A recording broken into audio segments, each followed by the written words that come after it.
Hi, we're the Stidhums, and our goal is to help you get self-directed. It's the tax-free income that will shape your legacy. It's wealth, time, and the freedom you deserve. What you're about to learn will enable you to make confident and strategic moves. It means gaining complete control to invest in what you want when you want. We've helped thousands of people just like you. And if they can do it, you can too. So we hope you're ready, because it's about time that your money started working for you. And we're so excited that you chose us to show you how. Starting right now.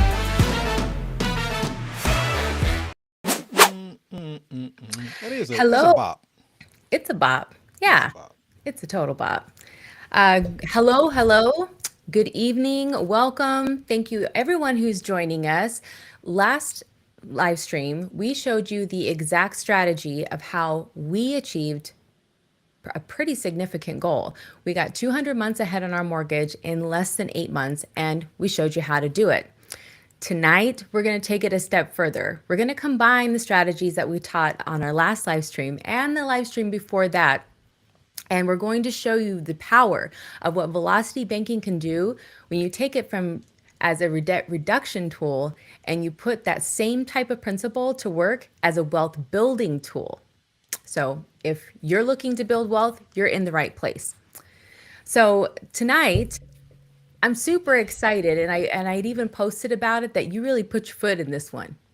How to use that term, because that was the term used at me, and I was like, "Oh, that is great. That means a lot of work." And I had to I never knew, so now everyone else knows. You really did it, and I'm super excited for them to see. Now, there is kind of a caveat to this. There's a disclaimer. This may ruffle some feathers. Yeah, I'm used to it. So a couple things. Yeah, we are going to just kind of continuation of a lot of the example that we've already shared. Same income, we've already done velocity banking in most cases. We've got become debt free. We're in the midst of buying this home, and we're just gonna kind of step through some different stages of life for this individual and what could be done with some of the tools to be able to produce wealth and do some other things.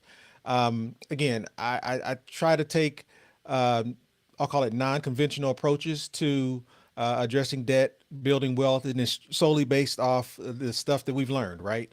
I'm not going to show you anything. I'm not going to do anything that I'm not currently doing or that I haven't already done. So everything that I am going to show you, we have done or are doing. And there's just no other way to kind of say it.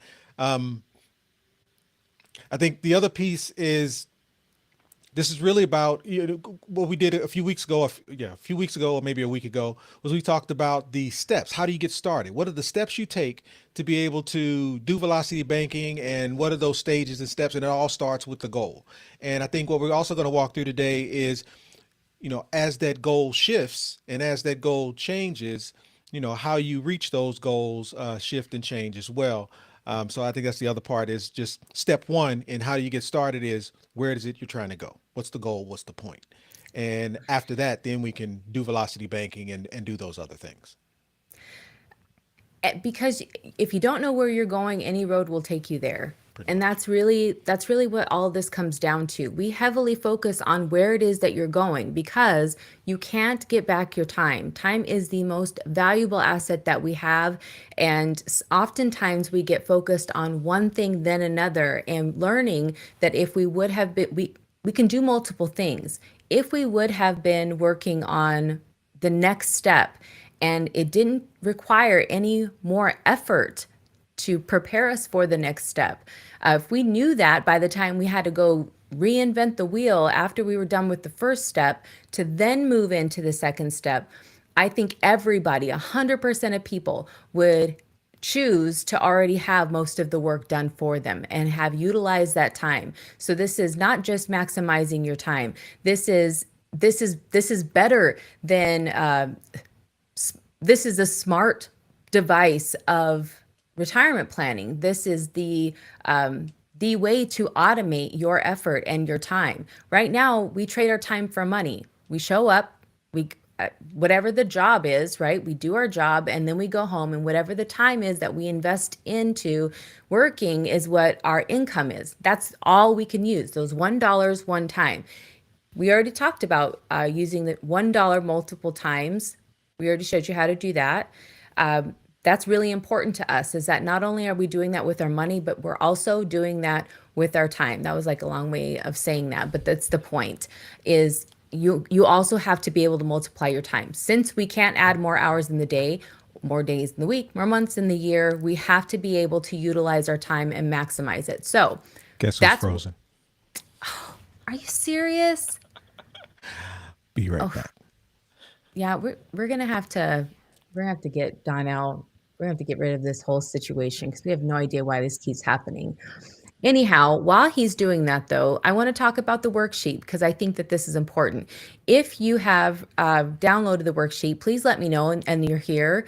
I have been asking for some feedback, and since I haven't gotten a lot of feedback, I don't really want to go over it until I know for sure that this is working.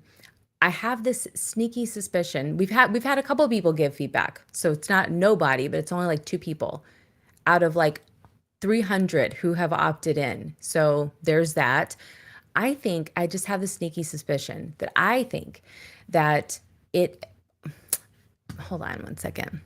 Let's just get Donnell out of here for a second. I think that maybe what the problem is, maybe it's that you guys don't want to give me negative feedback. And I just want to say, please give it to me, even if it's negative, because we're looking for things that are broken. So if you're in there and you're like, I don't get it, it is not easy to use, then we need to fix that. So any feedback, all feedback, if you got in there and you were like, no, it works great, totally want that feedback too. So we've had both. We've had people say, no, I love it. I had no issues. And then we've had a couple of people that were like, hey, there's some things that aren't really, they're not things. They shouldn't be things that are in here. So we'll just, oh, here we go. We'll fix it if you give me the feedback, but I definitely need that. Okay, so you're back. Hello. You're back. Okay. So we're going to start with kind of a recap, just so we can get everybody on the same page. Some of you who are watching have seen these last two examples, so some of these graphics are going to look familiar, so might trigger you back into remembering those examples.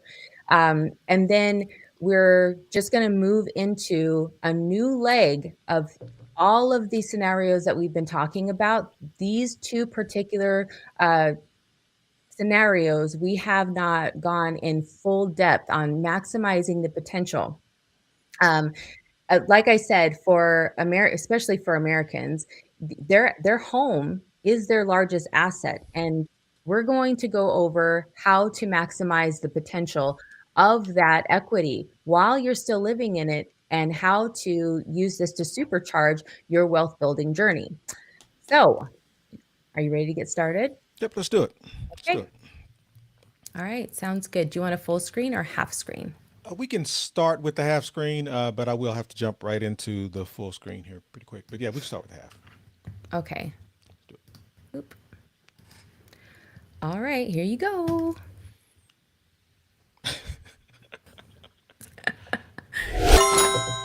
All right, you're up. All right. So from a velocity banking perspective, again, pretty simple. Income comes in. Where does it go? Goes into your checking account traditionally, and then from your checking account, it goes into a debt tool. From the debt tool, we'll pay bills from the debt tool. Where does the cash flow end up? Once we pay bills from that debt tool, all of the cash flow ends up still on the debt tool. And then what do? We do it all again. And it's repetition, right? It's once that process starts, it's the ability of using the same dollar multiple times to be able to reduce debt in I'll call it in a quick fashion.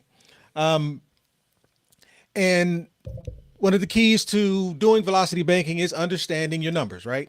And for the most part, again, for me, it's less about knowing your numbers first. It's really about where are we headed, why are we doing this, what is the goal? But once you understand where you're headed, then it makes more sense to kind of dig into the details, understand what kind of cash flow you have available. And you do that by understanding what's coming in, what's going out, what are the due dates, how can you pay them, can everything be paid by the debt tool you're using? If not, what is that structure, what is that strategy, what is that process that needs to be in place so that all of those bills can be paid in an effective and timely manner? For the example that we're using is just a continuation of what we've already discussed. Gentleman with $6,000 in income pays $3,000 in expenses. We've already done velocity banking, so the debt is gone, and we got cash flow of about $3,000. Now we're on the leg. Now we're in the position to now buy this house. Again, velocity banking is done. We've addressed, because if you remember in the last example, we had to address some student loans. We had to do some other things. All of that is done. We have our credit score where it needs to be. Our DTI is where it needs to be. Now it's time to take action and buy a home. Yeah, And yeah. from a debt tool perspective, when we were doing velocity banking, we ended up using a credit card as the debt tool because that's all that was available. But we're going to quickly be able to transition into using a home equity line of credit when we take some other actions. But this example originally started with a client using a credit card as the debt tool. And again, what's the goal? The goal looked different during our discussion. How about this? The goal evolved during our discussion. And when we first sat down, the goal was, hey, I'm looking to get myself in a better financial position so that I can be in a better place so that I can buy this house. I need to pay down some debt. I need to get my utilization down. I need to improve my credit score so that I now become more credit worthy so that I can get a mortgage. And the objective was to buy a 15-year mortgage. Wanted to pay the house off as quickly as possible. Then once the house is paid off, then we can do some other things. But in peeling back layers, we learned all sorts of things. We learned they wanted to start a family. We learned that in the future, they may not even want to live in the country. We learned that retiring early is an absolute objective. It's an absolute goal. And in kind of understanding what those objectives were, our discussion moved from what was traditionally a linear discussion, meaning I'm here, I'm at this start, and I'm trying to do velocity banking or get myself in a position so I can hit this goal. Not really looking beyond that, or not really taking into consideration how you start could greatly impact your true end goal if you don't, I'll call it, make sure you're taking in consideration where it is you're actually trying to go when you start. Meaning, if the goal is to retire early and you first want to pay off this house in 15 years, well, what you're saying is after 15 years, I'm going to then focus on retiring early. Does that sound realistic? Does that sound like a feasible action? Shouldn't you be focused on retiring early now before you even get that 15-year mortgage, and definitely before that 15-year mortgage is paid off? So it's taking what kind of resembles a fairly linear discussion and really focusing on the reality. The reality is there's a lot of things going on. The reality is, let's see here. The reality is the first part of this discussion was really only covering this section of his journey. There's many different paths that he can take, and there's many different opportunities ahead of him to be able to hit that ultimate goal, whatever that ultimate goal might be. And then in addition to that, what's preventing us from doing that? What's preventing us from being able to hit those goals? And what are the I'll call it the programming that is inherently kind of designed within us based off how we've grown up, how we've been educated, what households we came from, what are those habits and those traditions that we are used to that we're doing that's not serving us, that could also be impacting our ability to hit the goal. And so in the way this visual kind of reads is, yes, when you're on that journey to hit your goal, there's a certain direction you're going to be able to get there. But what could also happen is things come along that may cause us to go backwards. And kind of just talking through our own personal situation, when we bought this house, we bought this house prior to 2008. But when 2008 occurred, we were placed in a situation where, guess what? We ended up losing our house to a short sale based off everything that everyone else had to deal with in 2008. So what did that do? we ended up going backwards and we had to start over. We had to use velocity banking to get our credit score into a better place so that now when we start from here and being very conscious of what the true goal is, now when we start from here, we know what actions to take, what things not to do to be able to hit our goal. So if we're not paying close attention to what those what our programming is telling us, what those habits, what those conditions are that we're in, and being focused on what the true goal is, we could get ourselves in trouble. That's right. So again, after peeling back some layers, what we learned was his goal was to not just pay off debt, but it was to improve his credit, buy this home. But the big one was here: retire early. And so what we ended up doing was moving this goal to the top, moving this to the top. And now everything else is a function of, you know what, the first thing we want to do is put ourselves in a position so that we can even retire early. And I would have to believe that that's also a goal of a lot of us who are in our, and I don't know why I'm throwing us in there, but anyway, I'm sure that's a goal for a lot of us who are in our 19, 20, 25, 35 year range where, hey, I don't want to wait till 65, 69, 72 before I can touch my money. I do want to put myself in a position so that I can retire early. Well, as you're thinking about how to go about retiring early, one thing that you want to put at top of mind is what are the traditional vehicles available to you so that you can. What's in place right now that you know of right now today? Put it in Google. What's available right now today that can prepare you for being able to retire early? What are those vehicles?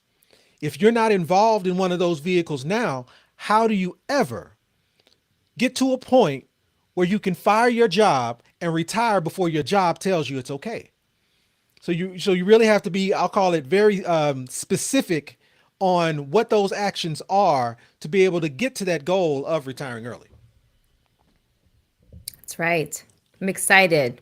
And just at a high level, kind of what we're going to talk about is his goal was a 15-year mortgage. And I have a little bit more detail in here from kind of what we've discussed in the previous examples. So it's 15-year mortgage at 3.25%. It's a $300,000 mortgage that he's getting, putting $9,000 down, 3%. And again, 15-year term, which ends up in a monthly payment of about $2,108. We're going to compare that to a 30-year mortgage at 4%. And again, that payment on that 4% mortgage is $1,432. And then we're also going to introduce a HELOC. And a lot of the discussion a few days ago was around, is this better than this? Is a 7% first position HELOC better or worse than a 30-year mortgage? And I think a lot of people in the comments, at least, think this is a straightforward math discussion. 4% is less than 7.03%. So therefore, a mortgage is better than a first position HELOC. I think the piece that gets lost in that mathematical discussion, because that's actually a true statement. 4% is better than 7.03% all day. But we're not talking about a straight math discussion. What we're talking about is being able to use the money you're putting into your home on a consistent basis to be able to help you hit your true goal. And in this gentleman's example, the true goal is retire early. So if you have a 30-year mortgage or a 15-year mortgage, whether it's a $1,400 payment or a $2,100 payment, as you make those payments, how are you able to use the money? How are you able to use the leverage that's being accumulated inside your home? Because as you pay principal, that becomes less that you owe on that home, which generates equity between the amount that you originally purchased the house for, or how much the house is worth, and what you now owe on that mortgage. How are you using those dollars to be able to help you? Most of us aren't. Most of us are not leveraging our home to help get us into a place where we can fire our jobs. For most of us, the equation looks like this. I will take my income, and I will take my retirement, and I will do whatever's necessary to fund my home. How many stories have you heard of people taking a loan out of their 401k to be able to put a down payment on a house? man, How many people are liquidating their savings to be able to put a down payment on a house? How many gurus are out there teaching you how to make an extra payment? Instead of doing your monthly payment, one payment every month, how about you split your payment in half and pay that payment every 2 weeks so that you can pay less interest on your home? Like, this is what we've been educated to do. So what I'm going to show you is how a mortgage doesn't help you hit your goal. What that mortgage does is it provides the bank a fair amount of money, but it doesn't help you hit your goal. Whereas a first position HELOC, even though it's a higher interest rate, a first position HELOC will allow you a vehicle that is both open ended. You can get money into it, and you can also withdraw money out of it at any point, at any time. And you can use that money that you're putting into it and taking out of it to help you get to your goal faster. That is all that we're talking about here. Any questions or anything before I continue? No, Marcello has an amazing comment, but we're going to give us some justice when we take a break here in a All second. right. All right. So scenario one. Scenario one was, hey, I've got again, just doing what the gentleman wanted me to do. Hey, I want to pay off this debt, get myself in a much better financial position. I want to pay off this 15-year mortgage in 15 years. And then at that point, I want to dump everything that I can into some vehicle to help produce income so that I can hit my number one goal, which was retire early at 59. And when we peeled back the layers on, hey, what are you currently doing today to get you there? There wasn't anything, because there's not again, he's a biochemist, if I'm remembering correctly, and he doesn't have time to do extracurricular things. So he diligently contributes to his 401k. He diligently is focused on reducing debt. He's gotten himself in a place where he has a significant amount of cash flow, and he's looking to put that cash flow to work. And so in his situation, here, I'll make this a little bit bigger so you can see it. In his situation, he had a high yield savings account that he was putting away $500 a month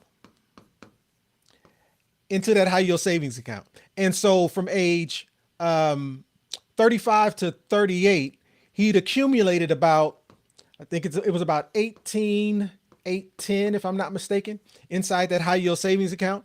And in order to buy the home, so from age 35 to 38, remember he bought the home at 38. So from age 35 to 38, he had taken $9,000 out of that high yield savings account, put a down payment on the home, 3% of times 300,000 is 9,000, put 9,000 on the home, which left him about 9810 sitting in that high yield savings account at the end of 3 years.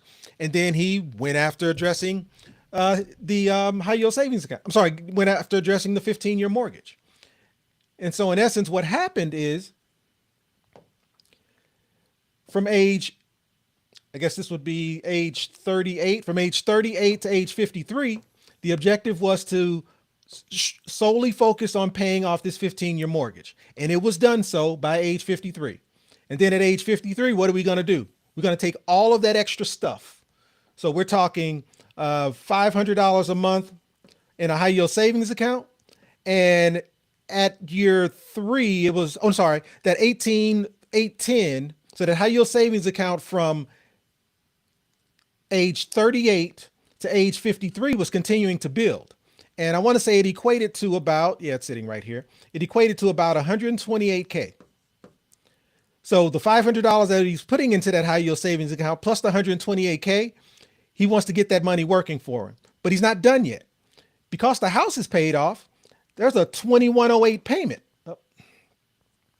There's a 2108 monthly payment that he's no longer paying. And then the last piece is, because the house is paid off, he wants to be able to leverage the house being paid off in 15 years. The original mortgage was $300,000.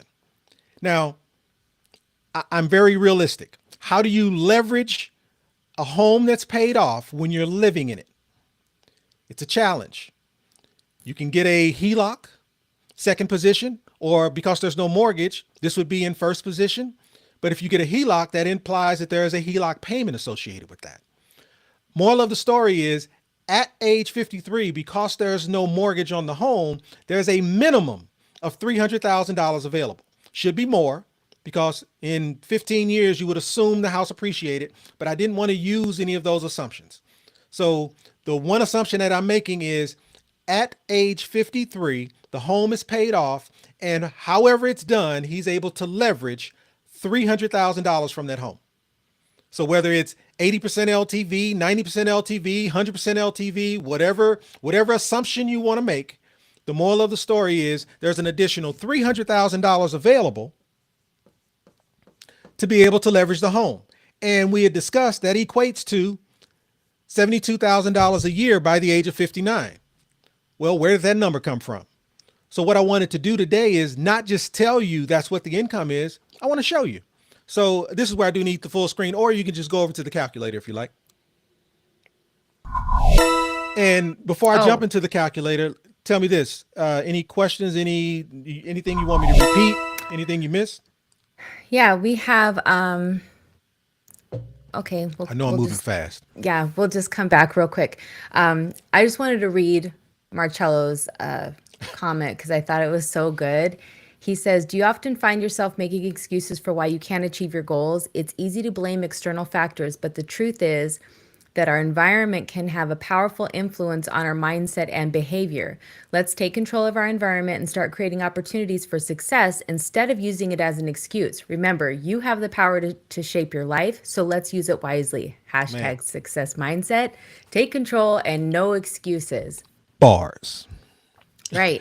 And I Go think ahead. that's some of the pushback that we're going to get from tonight. I can already feel it coming. Like I've got goosebumps even just thinking about what is going to be in the comments, especially for those who watch the replay. They like to come for us. And that's okay because sometimes saying what needs to be said isn't the nice thing. It doesn't feel good. It doesn't feel like what is comfortable. It's not aiding to your comfort zone. A lot of us are well conditioned to lean towards our comfort zones because it's what's been programmed. It's what everyone around us has done. Meanwhile, we're watching other people who are living in the top 1 to 3%, and their level of comfort is well past our goals, right? Right. We have completely counted ourselves off from even having or obtaining that level of wealth.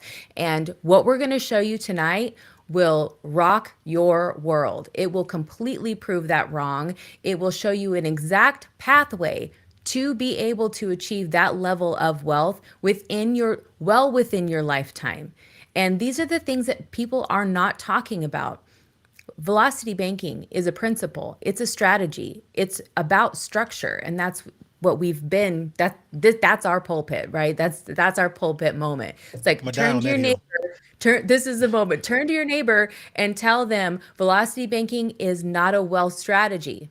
Like we have to keep saying this because it's not. It is not a wealth strategy. It's a debt reduction tool. It's a powerful tool, but the concept, the structure, and the principle behind it is what you will actually be able to do when you leverage different tools with a similar structure. So that's what I wanted to do. Thank you, Marcello. I really appreciate that. And we have a couple others. We'll just give some people some shout outs. Oh, go ahead.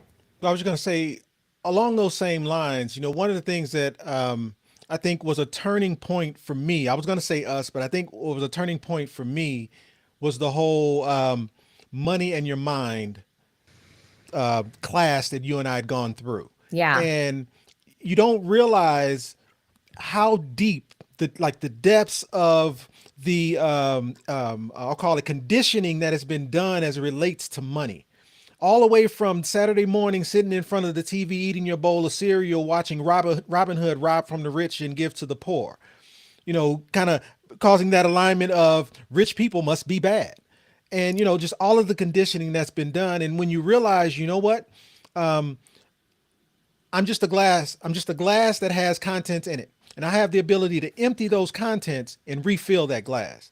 And so from the perspective of money in your mind, then what we're walking through is helping you understand who's actually been minding your money since you've been doing this. Because the people who've been minding your money don't necessarily have your best interest at heart. So if you take some action to just gain more control over what this process looks like, you can actually put yourself in a better position to be able to build wealth and fire your job and hit all of those goals that you're wanting to hit.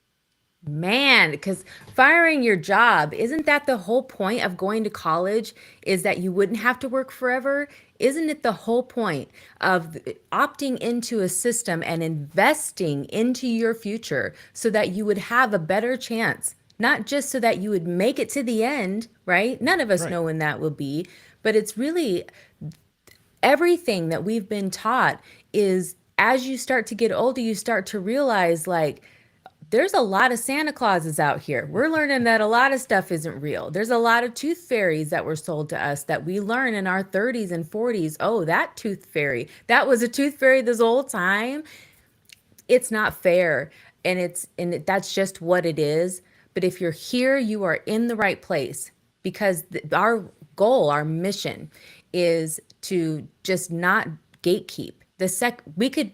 We could have waited until we got levels above where we are now, or we could have just said, nope, we're going to start right now and we're going to start pulling people with us. And that's everyone watching right now. You guys are our community. You're our people. You're coming with us. And what we've been able to achieve, I say we, because what's yours is mine, and your success is mine, and mine is yours. Okay. So, what we've achieved in this very short That's period of funny. time is almost unbelievable, actually. I couldn't believe it. I didn't even know that this was possible. Had no idea that it was even a thing or that somebody could use these strategies, especially when you combine them. Okay, so I'll stop talking about that. We have Kesha on LinkedIn, Marcello, Ken, What's savor up, the Ken? flavor. Yeah, we've got new viewers too watching from Wisconsin. Tell us where you guys are watching from. We always love to learn that, especially where your time zones are, so that we can be mindful of that too. Greg, Mindful after we started 30 minutes later. well, Things happen. yeah, it happened like that tonight, guys. I'm so sorry about that. The wedding Greg, doesn't he's inside start of our until the group. bride is ready, just so we're clear. The wedding Right. doesn't start until the bride is ready. So, Chris, he says the Mike Tomlin of Velocity Banking. man, that's what's up. That's what's up. Yeah. I'll take it. I'll take it. We have a lot to cover. We We have a we lot to do. cover. We So do. I would I just suggest want we to jump in. say if you have a question, thank you so much, everybody, for tuning in. We definitely don't want this to be a 3 hour stream. So I do want to jump in, and I do want to say, if you have a question though, put a Q uh, in the chat. That way we know that it's a question for this. Just Q dot your question. All right. That Right. way we can identify a little bit easier. Okay. So let me send you back. Yep. So to reset the stage, we are in the midst of the 15-year mortgage. 15-year mortgage has been paid. So now the objective is to take everything that's been left, everything left over, and I kind of laid it out on the screen beside me, and that is the $500 a month that was going into the the high yield savings account is now going into a secure compound interest account. Plus, we no longer have a mortgage. So there's $2,108 available that we're also going to add. In addition, that high yield savings account was building over that 15-year period. And so the build of that compound interest account over that 15-year period equates to a certain dollar amount as well. So we're going to add that dollar amount. And then lastly, the home. And again, this is a stretch, but I feel like it needs to be made. The objective for having the 15-year mortgage was to pay it off in 15 years. I would hope that the goal would be to use that $300,000 of equity to do something with. Now, how you use it, there's many different vehicles, many different lanes, many different paths we can go down about how we access the 300,000. The moral of the story is we access it. And in 15 years, you would hope the home appreciated, so it technically should be more. But I don't even want to go down that path. At a minimum, we're going to take that $300,000 and put it to work. So let's talk about it. 39 years of age, and I'm sorry, not 38. It's 53. He paid off the home by age 53. So from age 53 till retire early age, 59, we are not giving our money a lot of time. That's the only issue I have with this thought process, time. And at age 53, allowing your money to compound till age 59, putting in a lump sum. This lump sum is significant. $300,000 for the home. And what was it? $28,863. 128,863 was the amount that accumulated into the high yield savings account. 300,000 plus 128,863. If I can do that math, is 428,863. So we're putting in a significant lump sum of well over $400,000, and then that monthly premium is the $500 plus the mortgage payment, 2108.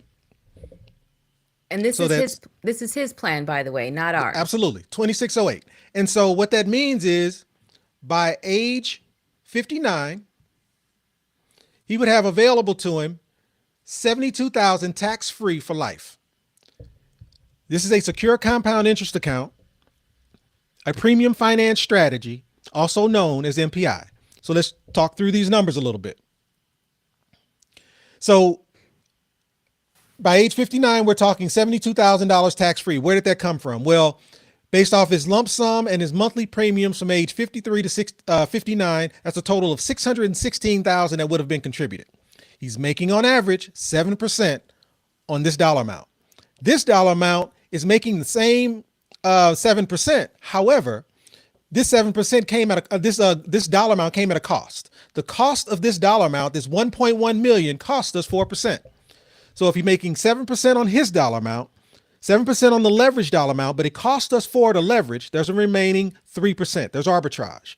That 3% is what's also added to this growth. So between these two dollar amounts, and again, the only problem with this example is time. We're talking about a very short period of time, but he has about $680,000 inside of this secure compound interest account, which produces about $72,000 a year in tax-free income. For life. For life. I want to make one note about this, though. What if he would have just taken the same dollar amount and dumped it into, let's call it an index fund in the S&P 500, or dump this into a Roth IRA, which you wouldn't be able to do, or put this dollar amount inside of a 401k, which you wouldn't be able to do. What if? Well, if that was the case, notice he would be a millionaire. Again, same dollar amount. He would be a millionaire inside of one of those vehicles. He only has $681,000.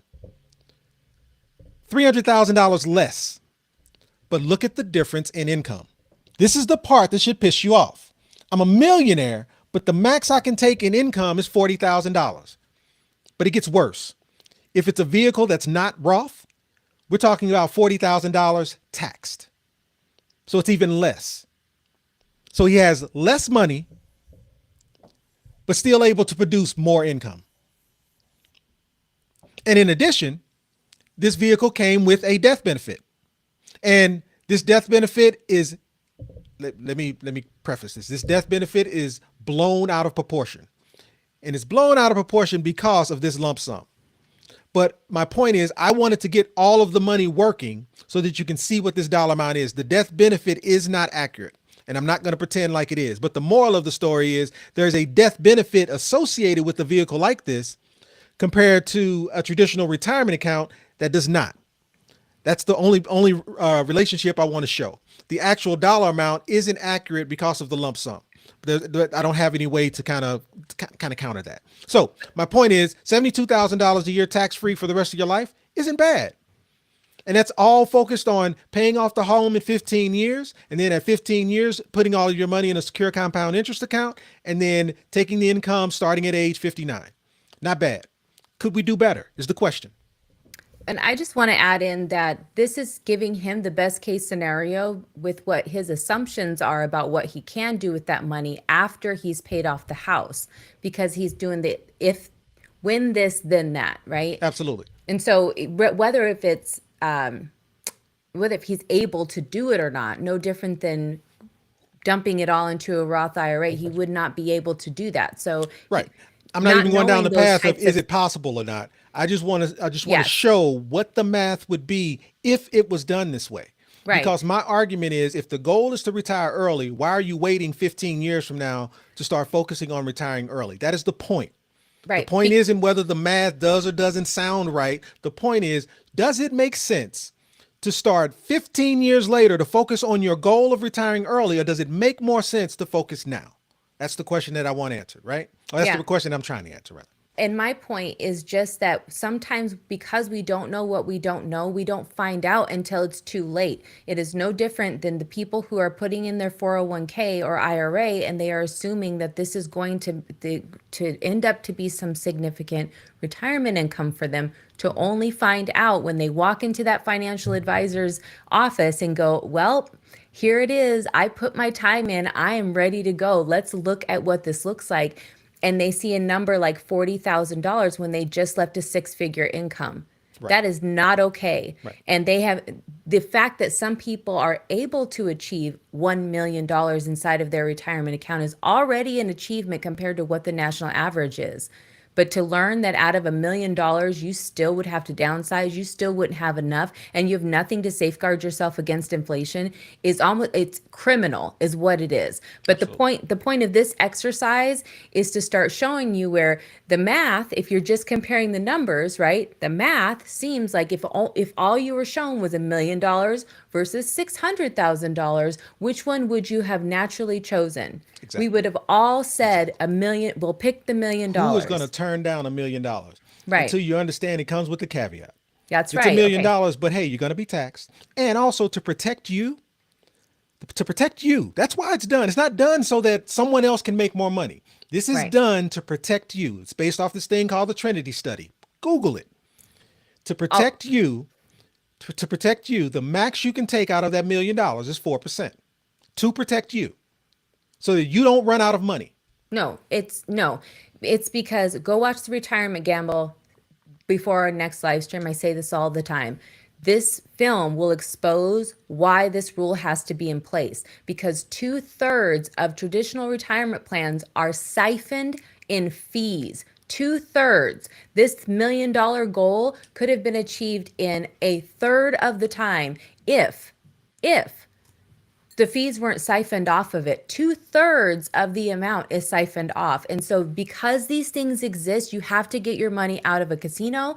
You have to get it out of these spaces where these types of thievery are just rampant. And so you have control and you get to take advantage of all of the benefits of that. That's what we're talking about. You want to get back to it? Yep, let's do it. Okay.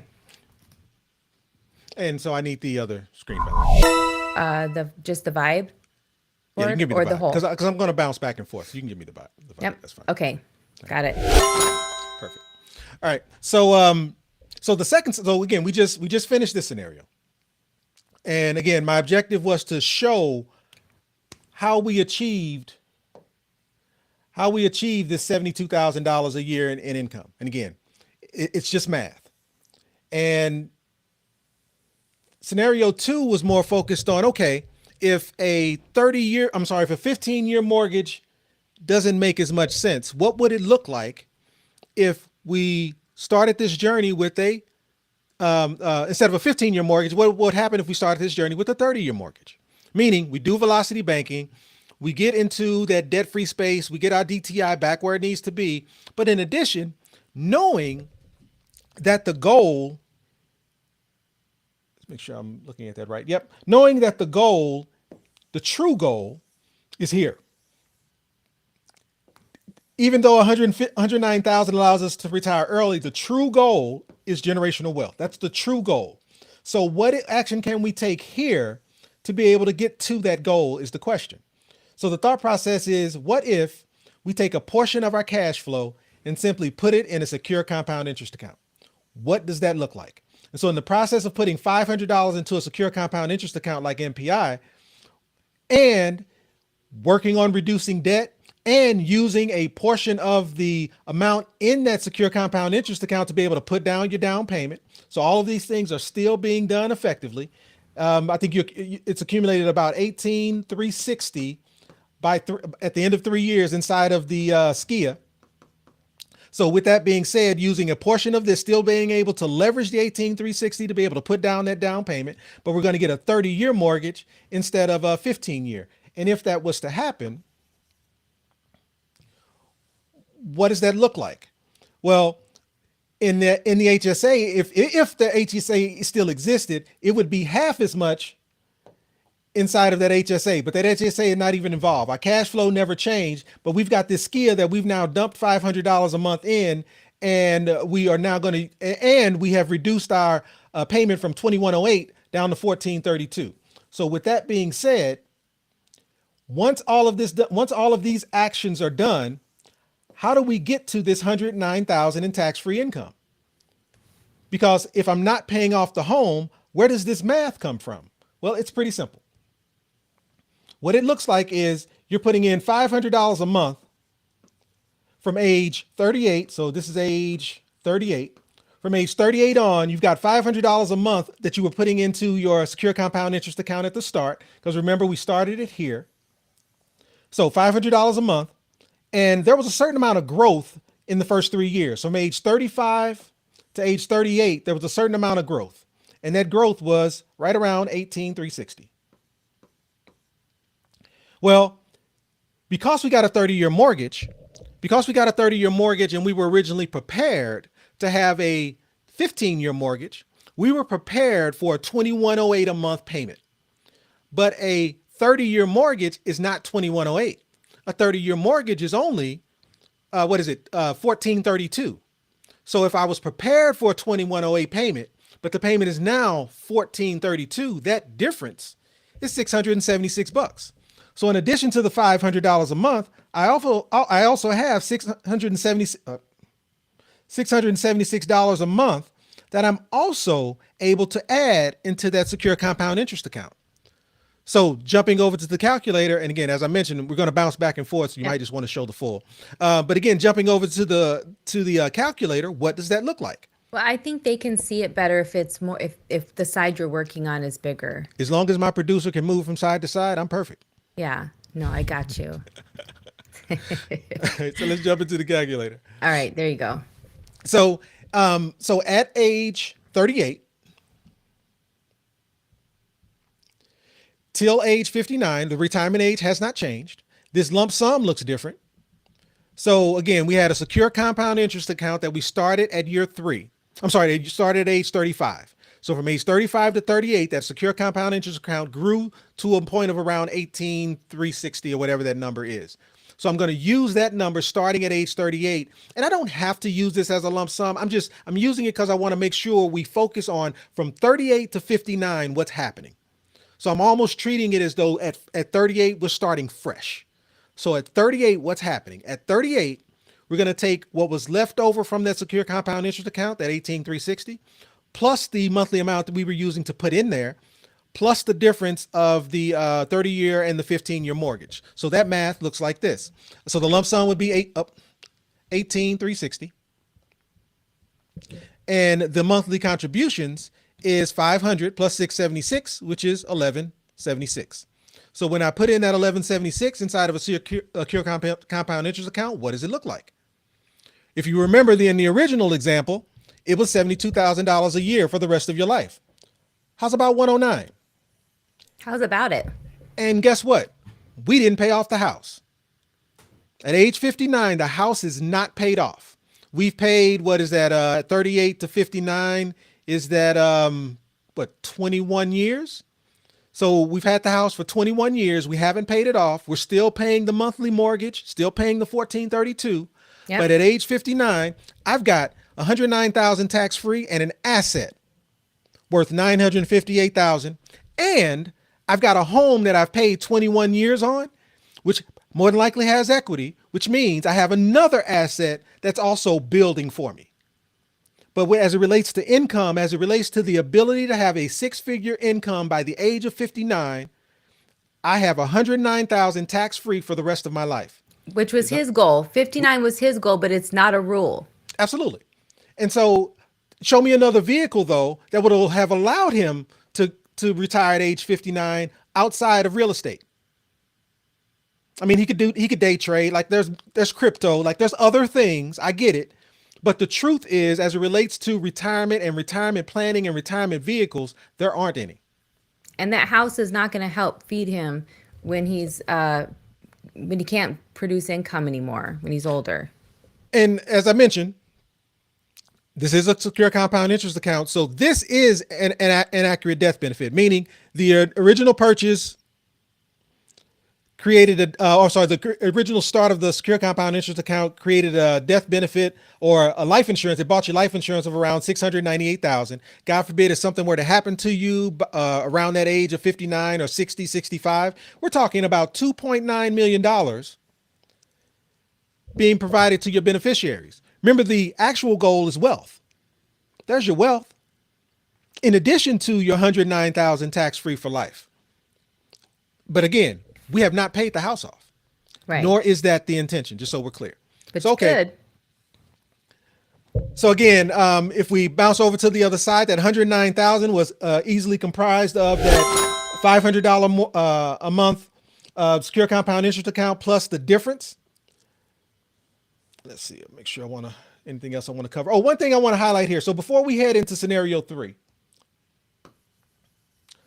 I want to make another connection that because I go so fast, I know it's hard to, it's easy to miss. In 3 years, in both scenarios, I did 2 different things in the first 3 years. In scenario 1, I had a high yield savings account that I put $500 a month in for the first 3 years. In scenario 2, I had a secure compound interest account that I put $500 a month in for the first 3 years. I want to acknowledge the dollar amount difference between those 2 accounts, and I'll show you. The high yield savings account versus MPI. And that's at 38, which means that's based off 3 years of growth. The high yield savings account was $18,810. The MPI strategy produced $18,360. Which is better? Clearly, $18,810 is better. The high yield savings account at 3% grows faster than the secure compound interest account hard stop. And that's okay. Right. It's just math. But here's why that's okay. That's okay because we're not here for the first 3 years. Right. What we're here for is the long game. What we're here for is at year 3, when the leverage kicks in and the exponential growth starts to take off, we surpass all other products. But when we start, it is true that the growth inside of MPI is slow. It is true that the growth inside of a secure compound interest account is not Bitcoin. You will not be a millionaire tomorrow. It takes time. So in this specific case, the same dollar amount, the same time, 2 different vehicles, the 3% high yield savings account does better. And so treating this client as a lot of the clients that I have, if I was to show this to someone interested in MPI and I said, your high yield savings account is better than MPI, what would that client on the fence do? They would go, well, I'm going to stick with this high yield savings account. So this next scenario, what I want to do is I want to stick with the high yield savings account for the first 3 years. And then I want to take some action beyond that. Because they weren't sold on MPI during the first 3 years. Why? Because their high yield savings account could do better. Get it? They weren't sold. So for the first 3 years, $500 a month kept going into that high yield savings account, and it produced $18,810 in 3 years. Then at the 3-year mark, a home was being purchased. Again, same example. This time, we're going to purchase the home with a first position HELOC. Again, we're going to purchase the home with a first position HELOC. I am not refinancing a mortgage into a first position HELOC. So for those of you that don't think it can be done, we can have that conversation. But you can absolutely make a home purchase using a home equity line of credit. So in this scenario, to restate, 35 to 38, $500 went into a high yield savings account. You accumulated $18,810. At the end of that 3 years, it's now time to buy that home. We have a question. We have a question, if that's okay. Yeah, let's do it. All right. I told Chris I would ask you whether you had the calculator up last time. Chris says, can you transfer TSP funds into an MPI account? TSP, 401k, 403b, IRA, government 457 plans, they are all kind of in the same bucket. They are all controlled by the IRS, and they're considered qualified plans. You can move qualified money between qualified plans all day. Whereas a secure compound interest account is a life insurance product that's designed to produce income. Life insurance, qualified, controlled by the IRS. In order to move money into a life insurance product, you would have to pay taxes and in some cases penalty to be able to move that money in. Now, if the question is more around the lines of I've got this previous employer's plan, this TSP, that I want to put to work, there are other vehicles that we can that I can show you that can help put that money to work. I'm telling you, annuities are great, right? This is a great time to jump into an annuity. As we get more educated around a secure compound interest account, you're going to see this I'll call it, a lot of our examples also pivot towards annuities as well, because two things can be true at the same time. You can build money inside of a secure compound interest account while also putting your previous employer's plan into an annuity, and they can all meet at the same goal, which is income and putting you in a position to be able to fire your employer. Long way to say, no, you cannot put TSP money into a secure compound interest account without being taxed or penalized. Okay, real quick before you go on to scenario 3, Zenali says, is there really any value in paying the house completely off? Man, I love that. I love that question because I will fight that fight all day long. I thought it was a good segue. I'm gonna pivot that with, my first statement is, what's the goal? I think it's okay to have a goal of paying off your home, but is there benefit? I think it just really depends. It depends on the person. It depends on the goal. But if you're asking me, the short answer is no. The house is a tool. Use the home as a tool to be able to hit your goal. And 9 times out of 10, for most of us, our home is our largest asset. And for most of us, it's our largest asset that we have no idea how to tap into. And banks thank us for that, by the way. But once we learn how to use that asset to our benefit, it's game over. And I guess I'm using the word asset loosely as well, because as long as you have a mortgage on that home, it's not even an asset. It's a straight liability to you. So I think the key is to move our home into the place of being more of an asset for us so that we can use it. So is there value? Again, the short answer is I don't believe there is, outside of because of my age, and I don't want to lose my home because I'm no longer working, and I just only want to focus on with the small bills that I have. Then okay, I can justify paying off the home to be able to do that. But I would much rather you leverage the home to be able to build wealth, so it doesn't matter whether the home is paid off or not. Mm-hmm.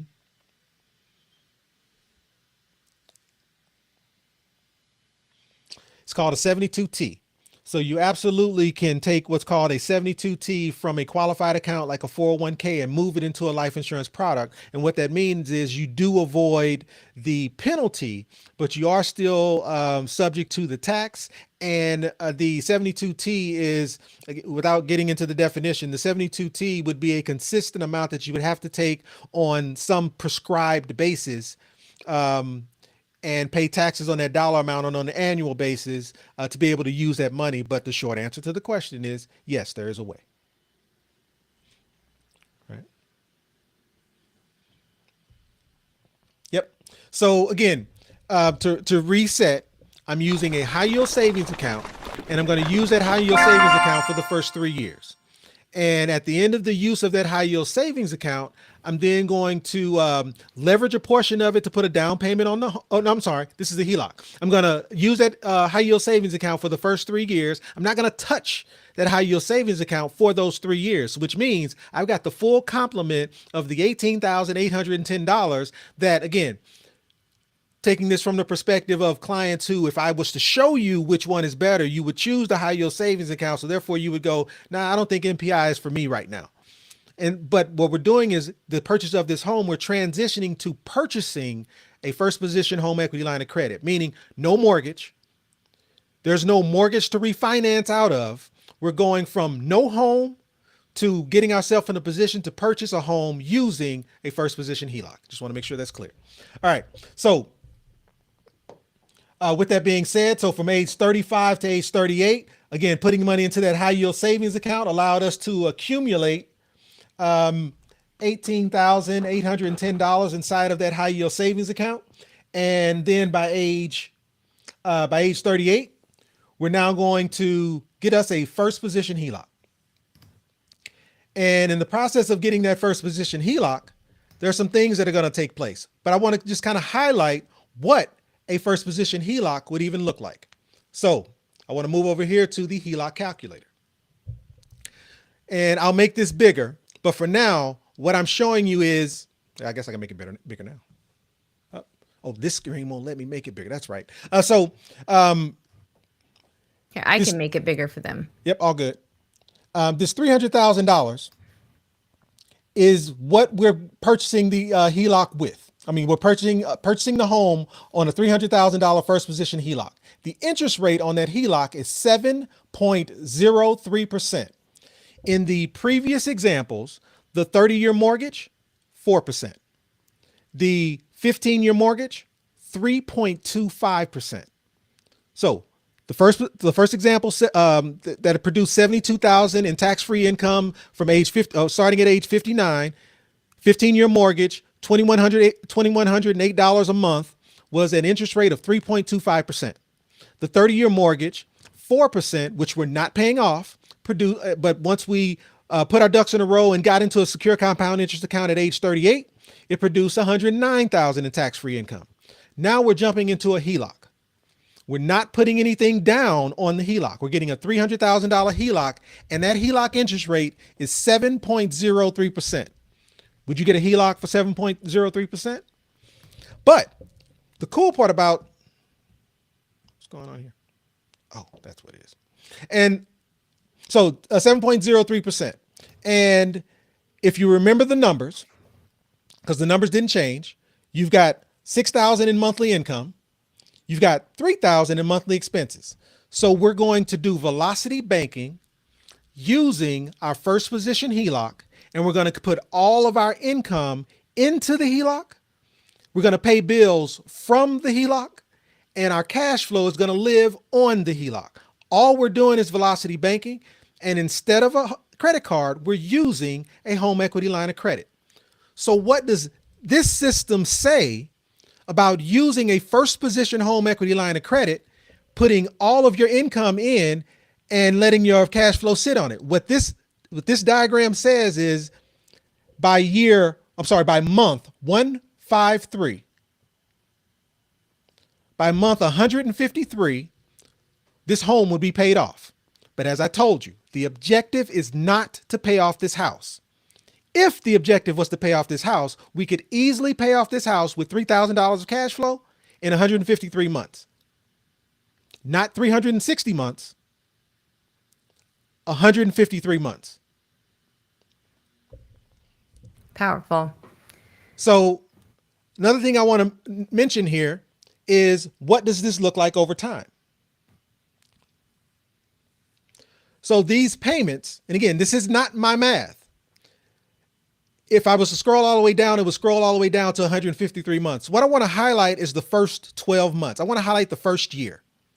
In the first year, I've gone from a $300,000 HELOC, and because these controls are in the way, no, they're not. I've gone from a $300,000 HELOC down to, at month 12, so in a year, 284. So the difference between what I owe now and what I owed originally is right around $16,000. But I want to take another action here. And I want to go back to the high yield savings account that we started at age 35. If you remember, at age 35, we put $500 a month into a high yield savings account that yielded us $18,810 by the end of the third year. And because this gentleman understands velocity banking, they understand that, well, if I've got $18,000 sitting in a savings account, it doesn't make sense to allow that money to just sit in the savings account. Why wouldn't I dump that $18,000 into my HELOC? Put it This to is work. velocity banking, right? Yeah. So with velocity banking, we take all of our income, dump it into our debt tool, and that includes our savings. Why? Because it just helps us. I mean, yeah, it could be sitting in that high yield savings account at 3%.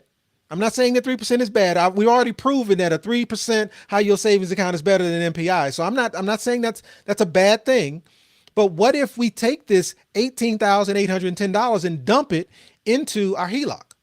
Well, if we were to do that initially, what that looks like is instead of 300, hold on, let me get there. Oh, we going back over? No, I'm just making sure I didn't miss something. Okay. Nope, we're good. So, and I'm sorry, or actually, would you mind doing it for me? Just simply do $300,000 minus $18,810. I was going to pull up the calculator, but I don't have time to do so. So what I want to do is dump that high yield savings amount into this HELOC. So when I do that, it's going to immediately take the balance from 300,000 down to whatever that difference is.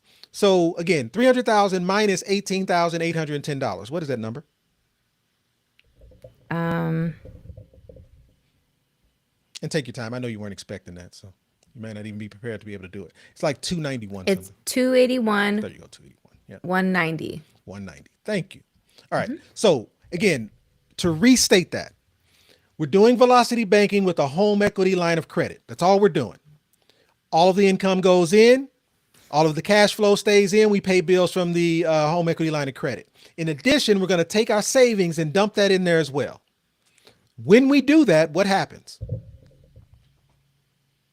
When we do that, it changes the amount of time it takes to pay off this HELOC from 153 to 138. So we're in a position to pay this home off faster if that was the goal.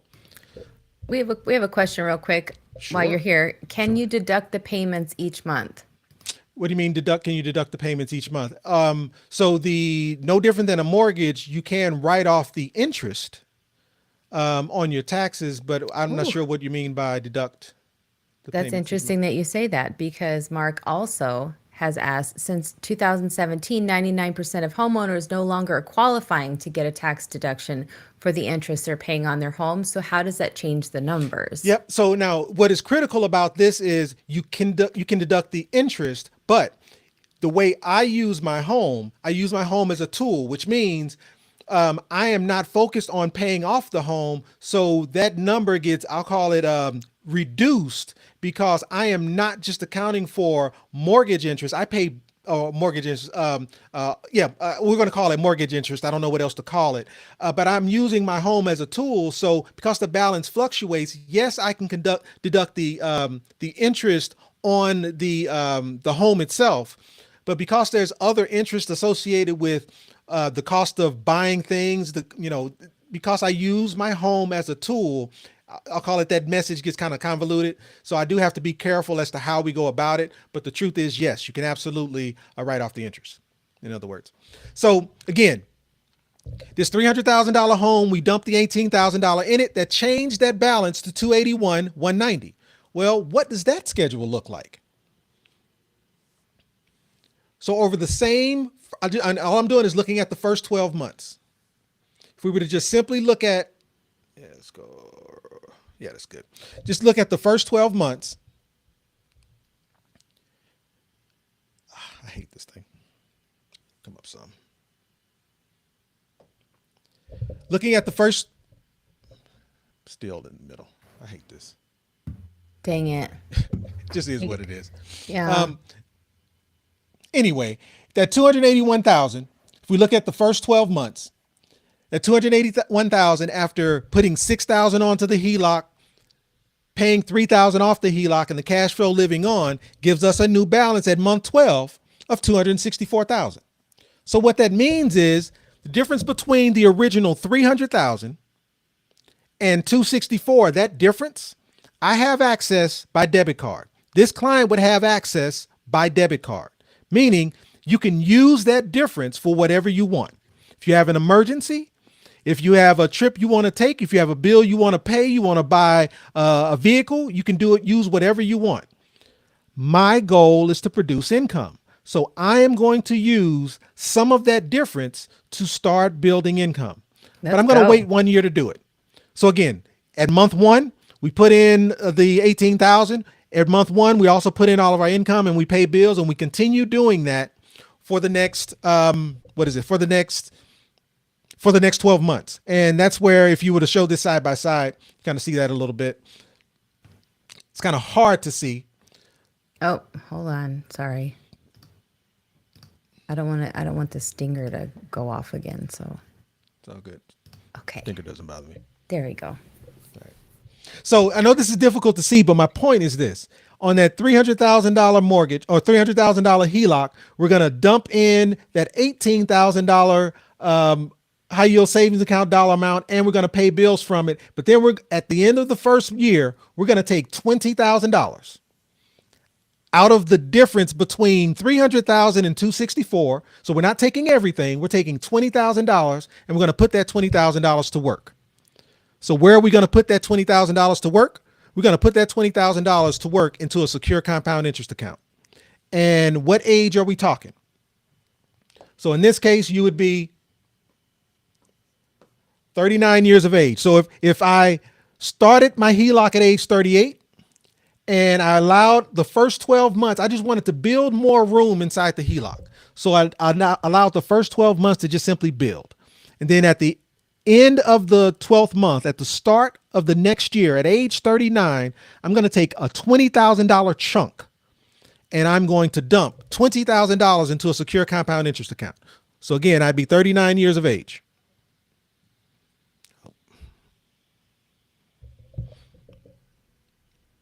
And again, 59 is still my goal. As it relates to a lump sum, make sure I'm doing that right. Yep, as it relates to a lump sum, there isn't one. Because remember, I dumped all of my savings into the home equity line of credit. So we're not talking about a lump sum. All I'm doing is taking $20,000 from that home equity line of credit that I have $264,000 up to $300,000 limit. I have all of that distance available to me. I'm going to take $20,000 of that number and I'm going to dump it in here. So what's 20,000 divided by 12? Let's just call it 1667. So if I was to put away 1667 from age 39 to age 49, what does that look like? So we're talking $121,000 tax-free for life. We're talking about you're a millionaire. So in simply not getting a mortgage and getting a home equity line of credit in place at 7%, just want to make sure this is clear. I'm paying 7% on this home equity line of credit. I've shown you the schedule. I've shown you the principal and interest payment. Well, I didn't call it out, but the schedule shows the principal and interest payment of that $300,000 home equity line of credit. You dump that $18,000 on it. You're paying 7.03% over time, and taking $20,000 of equity out of that home equity line of credit and dumping it into a vehicle that can produce income for you. We're talking about $121,000 tax-free for life. You're a millionaire. In addition, you've got a secure compound interest account with a death benefit of $600,000. So if something happened to you at age 39, your family's taken care of by a death benefit of about $600,000. And over time, you hit 59, you hit 60, you're in another place having a great time, something happens to you, that death benefit looks more like 3.4 million. 3.4 million because you chose not to get a mortgage and to get a home equity line of credit instead.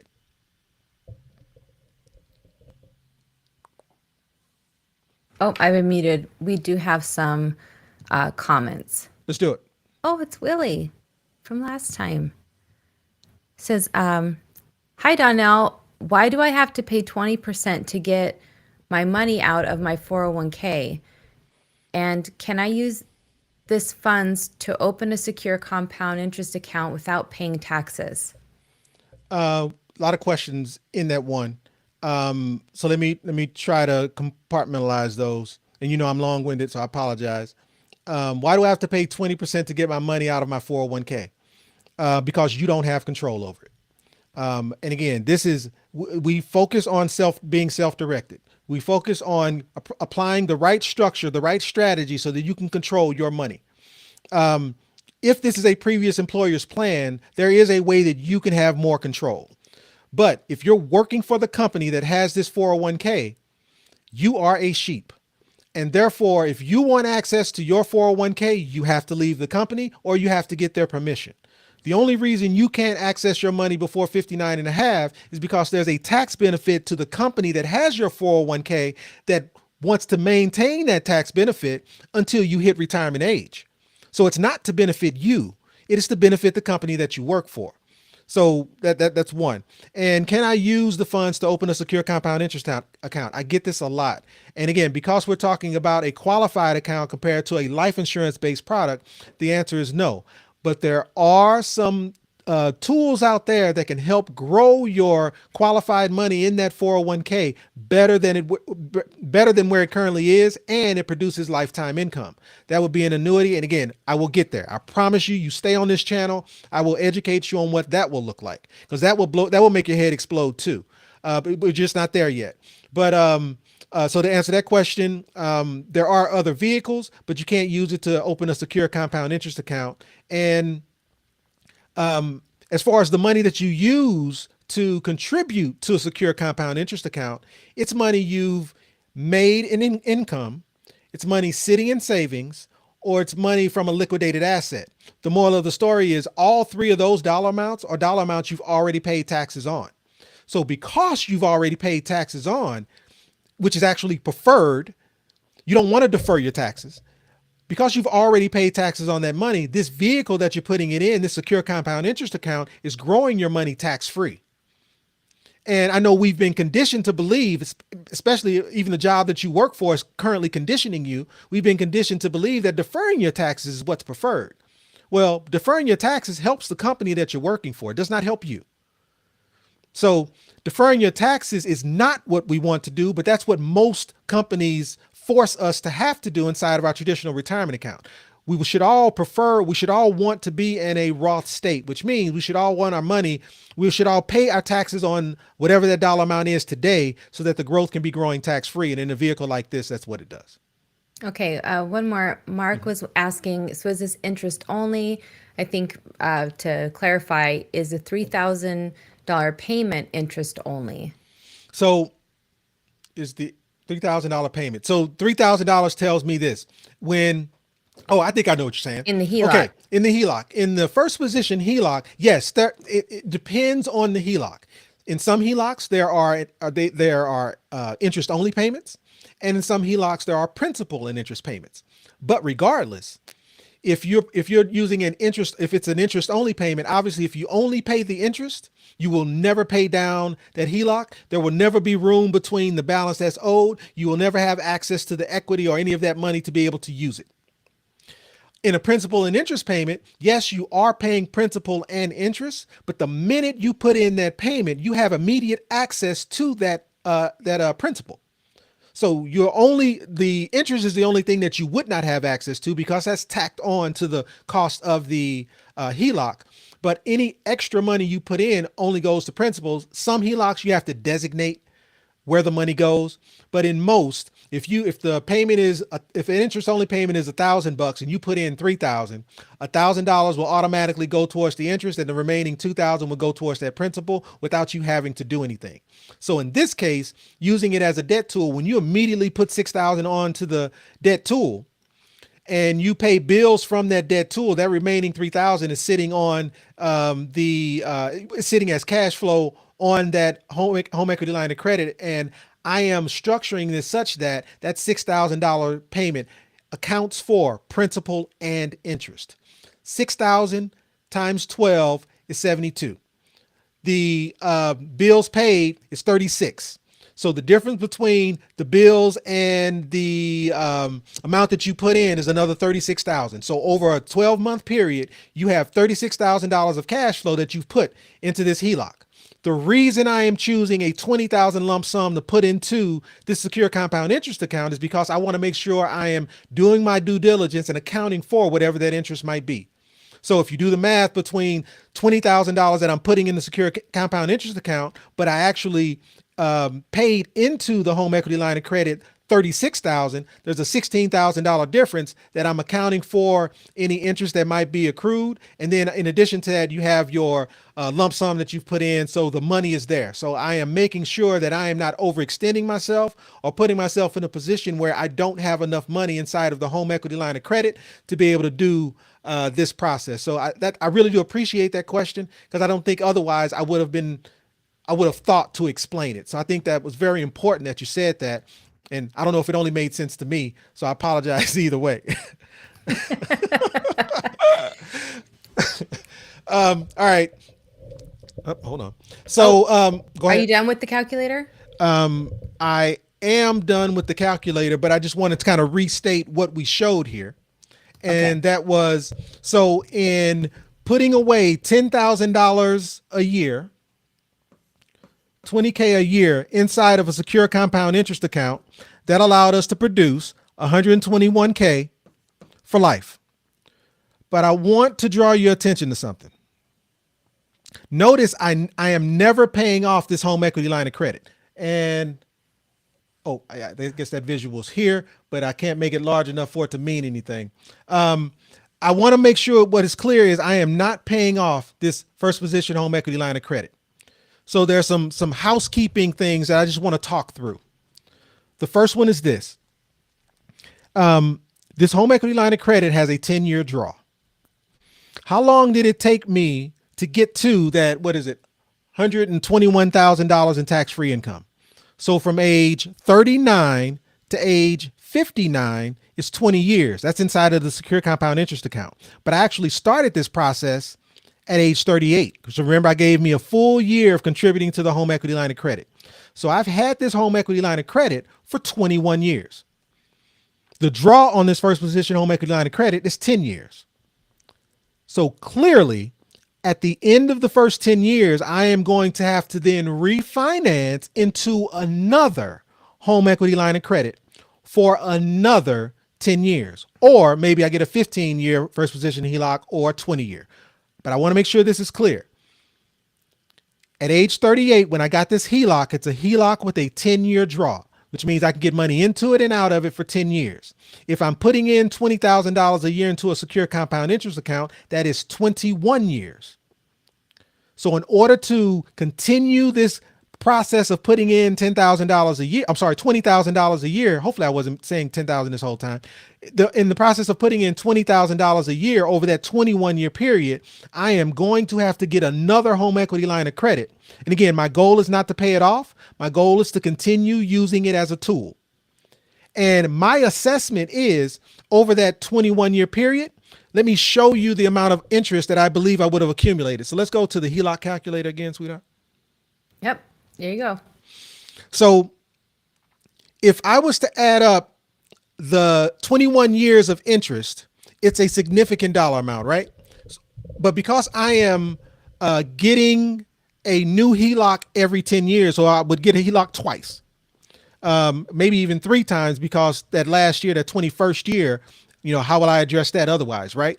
So in essence, what I wanted to do was calculate how much interest am I actually using, am I actually paying during this process? Yeah, this is going to be crazy. So in a 21-year period, I calculated the first year of interest. And again, here's the first year of interest. If you do it on your own and you add up this column for the first 12 months, if you add up this column for the first 12 months, what I'm using as this column for the first 12 months is, to me, I'm taking that number times 21 years. That number times 21 years is the worst case scenario for the amount of interest that I have spent on this HELOC. Yeah. The worst case scenario is the amount of interest I have given to the bank, knowingly given to the bank. So again, I'm taking $21,000 a year out of my HELOC, which means I pay down the HELOC. I take 20,000 up, 20,000 out. It goes back up by 20 grand. I pay down the HELOC. I take 20,000 out. It goes back up. I pay down the HELOC, take 20,000 out. It goes back up. I'm doing that for 21 years, which means I am ignoring the amount of interest that I'm paying intentionally. And there's a reason why. Because when I ignore this interest, what happens? I'm allowed to put in $20,000 a year for the next 20 years, and that allows for me to be able to build a vehicle, a tool that produces $121,000 tax free, and I'm a millionaire. Without doing that, how do I become a millionaire otherwise? So I am intentionally giving money back to the bank over a 21-year period. Let me show you what that number is. Slide over to the other side, or give me the full screen. No, it's better this way if you're only Whatever you on want to this. do. Okay. So over that 21-year period, again, 21 years, over that 21-year period, the worst case scenario, meaning taking the first 12 months of interest, adding those 12 months together, and multiplying that number by 21, I would have paid $408,000 in interest to the bank. That's crazy. $408,000 is what I gave back to the bank. In 21 years, if I'd have just had a 30-year mortgage, what would it have looked like? In 21 years, if I'd have just simply made my regular mortgage payment of $1,432, I would have paid total interest of $191. That means I gave an extra $217,000 to the bank. But let's do some math. I'm a millionaire. I've got $1,069,413 in cash value available to me. So I've got $1 million. I've given the bank $408,000 in interest, which is a difference of $217. So in essence, it cost me $217,000 to make $1 million. Let me say it again. It cost me $217,000 in order to accumulate $1 million. If you were walking down the street and I said, if you give me 20 cents, I will give you $1. Would you do it? Yes. If you gave me 20 cents, I'd give you $1. Are you willing to pay $217,000 in more interest in order to have $1 million tax-free cash value amount that produces $127,000 tax-free for life? Which one is better? Now, 30-year mortgage, HELOC. 30-year mortgage, 4%. HELOC, 7.03%. Which one is better? Conventional math says 4% is better than 7.03. But let's say you take all of these actions inside your mortgage, put all of the extra money you want inside your mortgage. What is it doing for you? Make that $300,000 extra payment into your mortgage. Pay it off faster. Awesome. What is it doing for you? How are you leveraging it to produce income? While on this journey, we've taken $20,000 a year out of this HELOC. Why? Because it's open-ended. Why? And we don't have to ask anyone. We don't have to get permission. We have the full ability to withdraw money out of our HELOC when we want and do whatever we want to with it. If I want to pay a bill, if I want to take a trip, if I want, now it's at a cost. Don't get me wrong. Someone's going to say, when you take that $20,000 and dump it into that secure compound interest account, it costs you 7.03% to do it. Yeah, I know. What did it make me though? Now, in the first 3 months, I'm losing money. First 3 years, I'm losing money. First 8 years, I'm probably losing money. But there's this point where this leverage kicks in inside of this secure compound interest account and it's game over. And if I would have waited to start this machine, it would have taken me longer to get to that point where that leverage can take over. But this is just simple math. And there's nothing that you can do with your mortgage to allow you to achieve this goal, short of selling your home. But that's not realistic. The home that you're living in now, why aren't you leveraging that? Put yourself in a position so that you can leverage your money today to be able to put you in a position to where not only can you fire your job, but guess what? If you go back to the calculator, why wouldn't I just, and again, I would like to see the full screen on this if you don't mind. Okay. Why not take, if the goal is to pay off the home and it's clear that the home isn't paid off, and I'm going to say we owe somewhere around 280,000, then pay the house off. Take this 280,000. Take this 280,000 and pay off this home. Like, there's nothing preventing you from, if that's the goal, then there's nothing preventing you from doing it. Why? You have the cash value available to you to be able to do so. If you wanted to pay off your home, you have $1 million available to you to do exactly that. And you paid an extra $217,000 in interest on top. Show me another vehicle that can do any of this. Just it doesn't exist. So We have some questions. let's do it. If you're ready. I'm ready.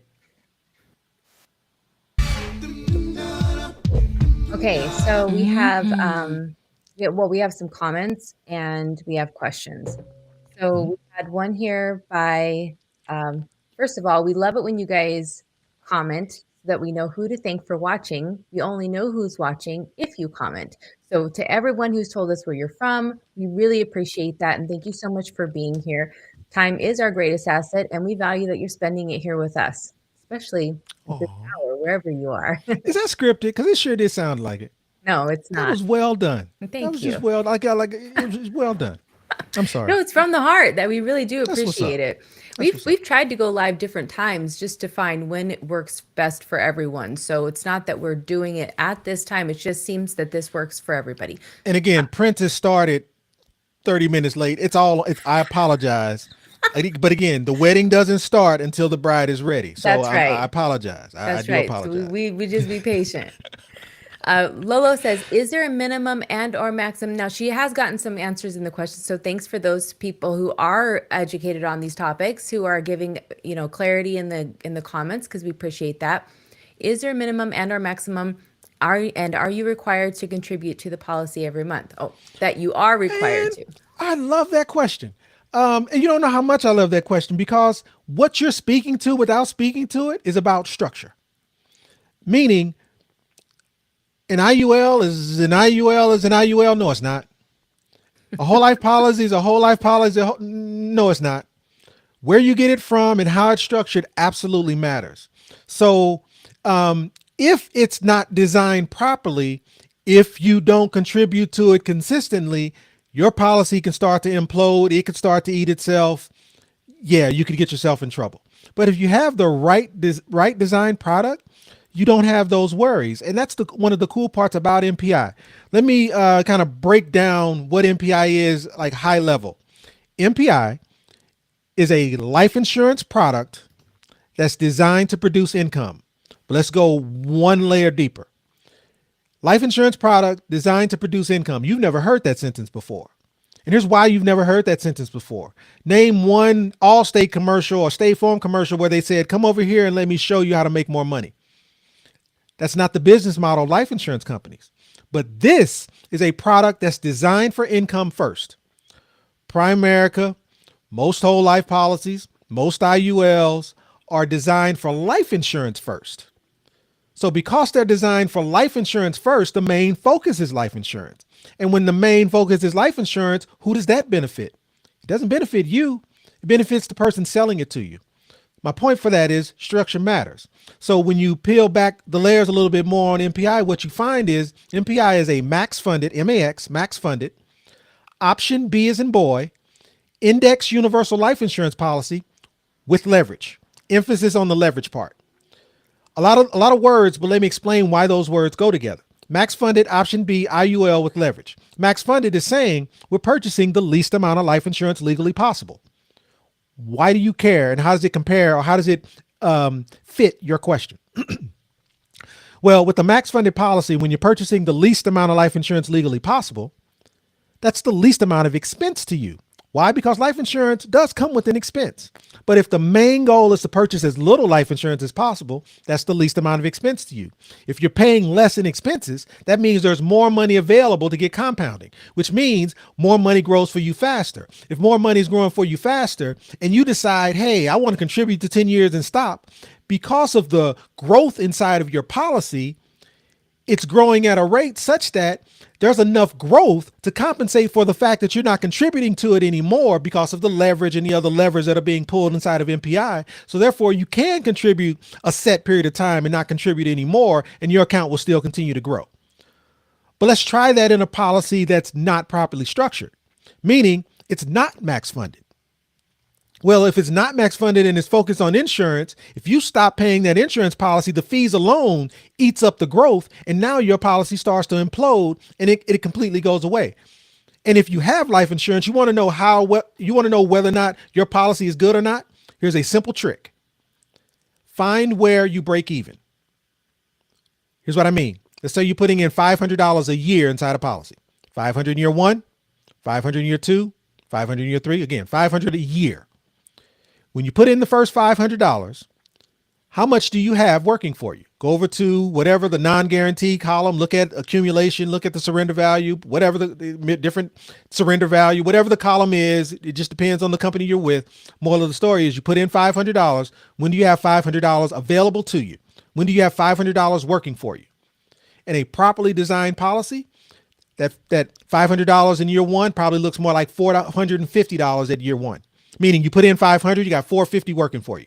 At year two, you put in 1,000, 500 twice. You probably have 980, 950, something less than $1,000 working for you. In a properly designed product, that break-even point should be somewhere around year 3, 4, or 5. In a poorly designed product, it's probably breaking even somewhere around year 10, 11, or 12. Meaning you have to put in 10 years of $500 before you just simply have the same amount working for you. In a properly designed product, you had to put in $500 for 3 years before that product broke even. So that is the easiest way to kind of identify whether or not a policy like this is properly structured, is working for you. But I'm sorry, I digress, but I do that often. Is there a minimum, a maximum that you can contribute to the policy every month? Also, can I get this if I already have another one? Absolutely. That max and minimum, it really depends on what it is you want to contribute. But the short of it is the minimum is approximately 10 times your age. So if you're 40 years old, that minimum is right around $400 a month. That maximum is up to your income. If you make $100,000 a year, we can structure this such that you can get $100,000 into this policy. That's right around the maximum. So I would say those are the bookends. And if you have a policy, can you get another one? It's called max insurability. And that's really just, based off your age and your income. Again, let's say you're 40 years old and you make $100,000 a year. For a 40-year-old, I believe it's 30 times the income. So 30 times 100,000, that's $3 million. The max insurability for a 40-year-old making $100,000 a year is $3 million. So the max insurance that you can have across all platforms is $3 million. So if you have $500,000 at Mass Mutual and $300,000 with State Farm, you put that $800,000 together, there's another $1.2 million available. So if you wanted an MPI plan or secure compound interest account, the max you can have is $1.2 million worth of whatever you can get in. And just know this, that number increases as you make more money. But also know this, the multiplier decreases as you get older. So for let's say a 30-year-old, it might be 40 times the income. For a 40-year-old, it might be 30 times the income. For a 50-year-old, it might be 20 times the income. So as you make more income, the insurable amount increases, but it also, based off your age, it can decrease as well. So you just have to be careful. Moral of the story is, when you're talking to a person like me, we should be also walking you through what those limits, what those bookends are. Man, that was a lot. Well, that's the thing. That's the part of it, though, is that sometimes it is just a mouthful. But once you understand it, you got it. And then you can move on to the next part. So, well, here's what I like. Don't get it. Please be confused about all of this because you don't need any of it. What you need to do is allow me to send you the tools to get educated. And then we sit down and we talk about it. You don't have to remember all of this stuff. Please, there's so many tools available to help get educated. I'll share them all with you. There's no cost to any of that. And then when you're ready, we get on a call. Hopefully by the time you and I get on a call, you've watched enough videos from me. You've watched enough videos about this product that it's not about what is it, how does it work? It's really more about, man, how can I get as much money as possible as I can into this thing? So by the time we talk, it's really a short conversation, because the process to get one of these is either 11 minutes or it's 30 minutes. And it's very easy to qualify for both. So this is not a hard subject. This is not a hard process. This is not a hard product to be able to attain. That's right. And it's not hard to get on your calendar or to get the free resources, which I'll show you how to get in just a second. Um, you're going to love this one from Carl. He says, what if the market is down for 16 of 20 years? What does the cash value look like? You are providing great service. Keep it up. Thinking about how to show this. You do you have it already there? Do you want me to go grab it and throw it on there? Nope. Okay. I think the best thing that I can do is I can go into that detail in our next live. If we don't already have something scheduled, I will gladly do that. But let me give you the short of it. The first response to that question is, when was the last time the market was down 16 of the last 20 years? How about never? I've got the data that shows the most consecutive down markets we've had is 3, and that would be the Great Depression. That would also be the dot-com bubble. Most people say 2008, but 2008 was only 18 months. And so what we've learned about a secure compound interest account like MPI, what we've learned about it, again, this is data driven, not Donnell driven. What we've learned about it is MPI, the process of how leverage is added and used inside of the policy, can handle 5 to 6 consecutive down markets. So your question was 16 of 20, or basically, I think what you're saying is 4 consecutive down markets, I think is what you're saying. If there were 4 consecutive down markets, what we've learned is this product can handle at least 5 to 6. So therefore, at a minimum, this product could handle what it is you're sharing. But my Worst only case other scenario. my only other argument to this is, show me one vehicle. Just show me one. IRA, 401k, 403b, TSP, crypto, real estate, index funds. Show me one that can do the same. Yeah.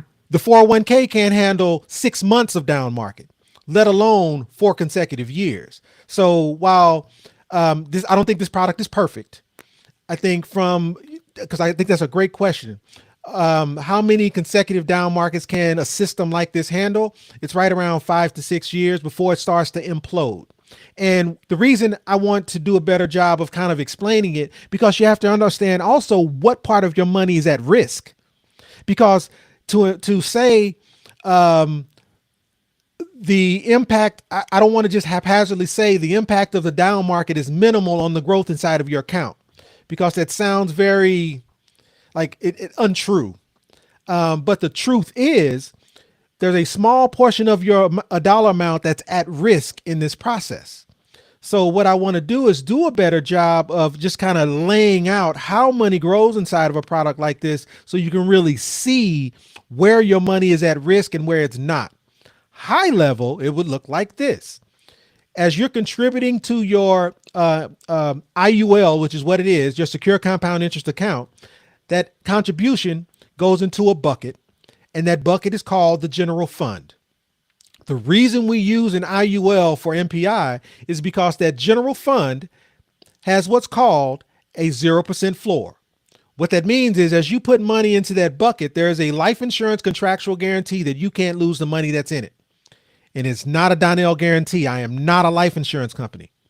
The life insurance company that we partner with guarantees the money inside that bucket can't be lost.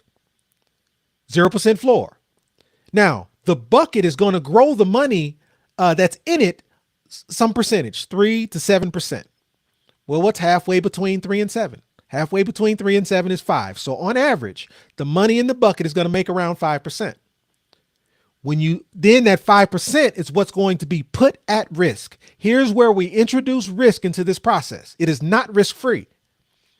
But notice the amount that you put in the bucket is untouched. The growth on the money that was in the bucket is what's used to buy a one-time call option in the S&P 500 index. Here's where your money is being placed at risk.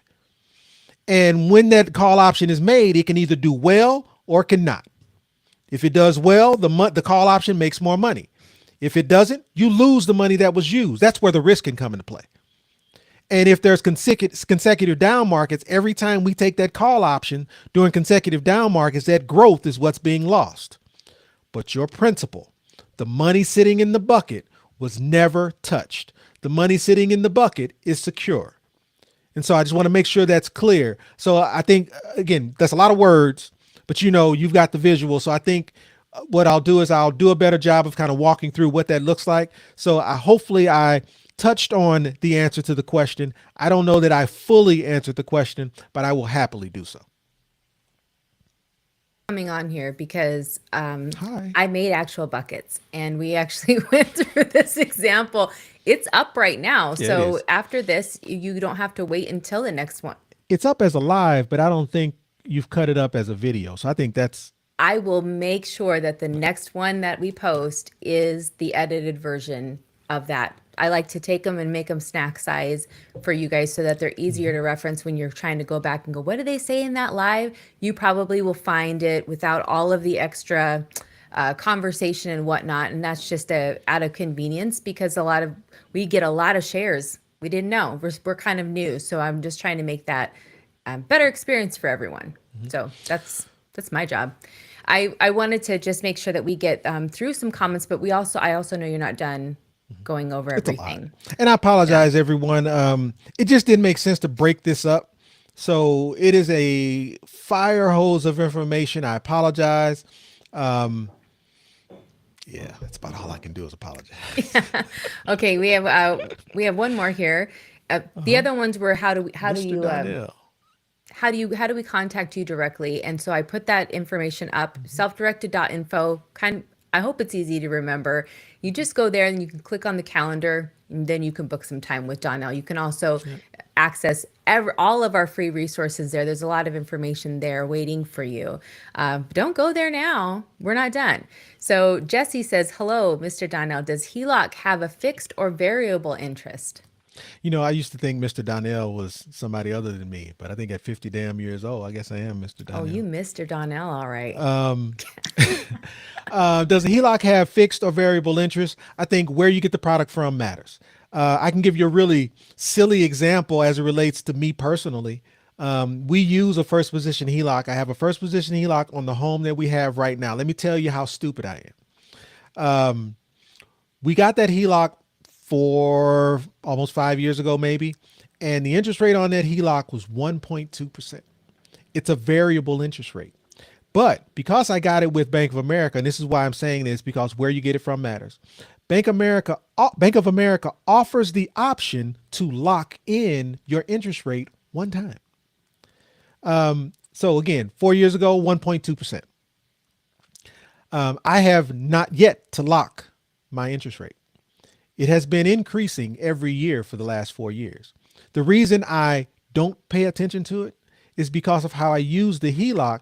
It really doesn't matter the interest rate as long as money is moving, and money stays moving. We pay bills, we dump money inside of our MPI plan like it's always moving. I know I'm paying more in interest. I know it, but because money is always moving, I've kind of shown you. I will pay $217,000 extra in interest to make $1 million.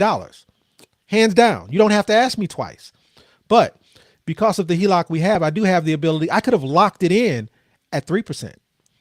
I could have locked it in at 4%. I could have locked it in at 5%. Could have locked it in at 6%. I think it's sitting right at around 7.02 right now. And what I'm praying on is that interest rate will drop. so that I can be smarter this time to lock it in. So my point is, where you get this product from matters. There are some great. I know Navy Federal has a wonderful first position HELOC. I know not everyone can qualify for a Navy Federal first position HELOC, but there are some great products out there. There's some great products with automation, meaning a lot of what I do inside my HELOC is manual. There are some first position home equity line of credits out there that has like a sweep account, meaning at midnight every night it takes everything sitting in your checking account and sweeps it into your HELOC so that you get the lowest interest accounted for on a daily basis. Like, there are some great tools out there. So absolutely, the type of product matters. Yes, it can be fixed. Yes, it can be variable. It can be a switch where you turn it on to fix from variable. It just really depends.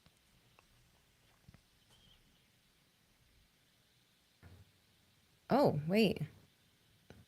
There I am. It's like, it's just not going to work. It was like, no, we like him. Just let it ride, girl. Okay.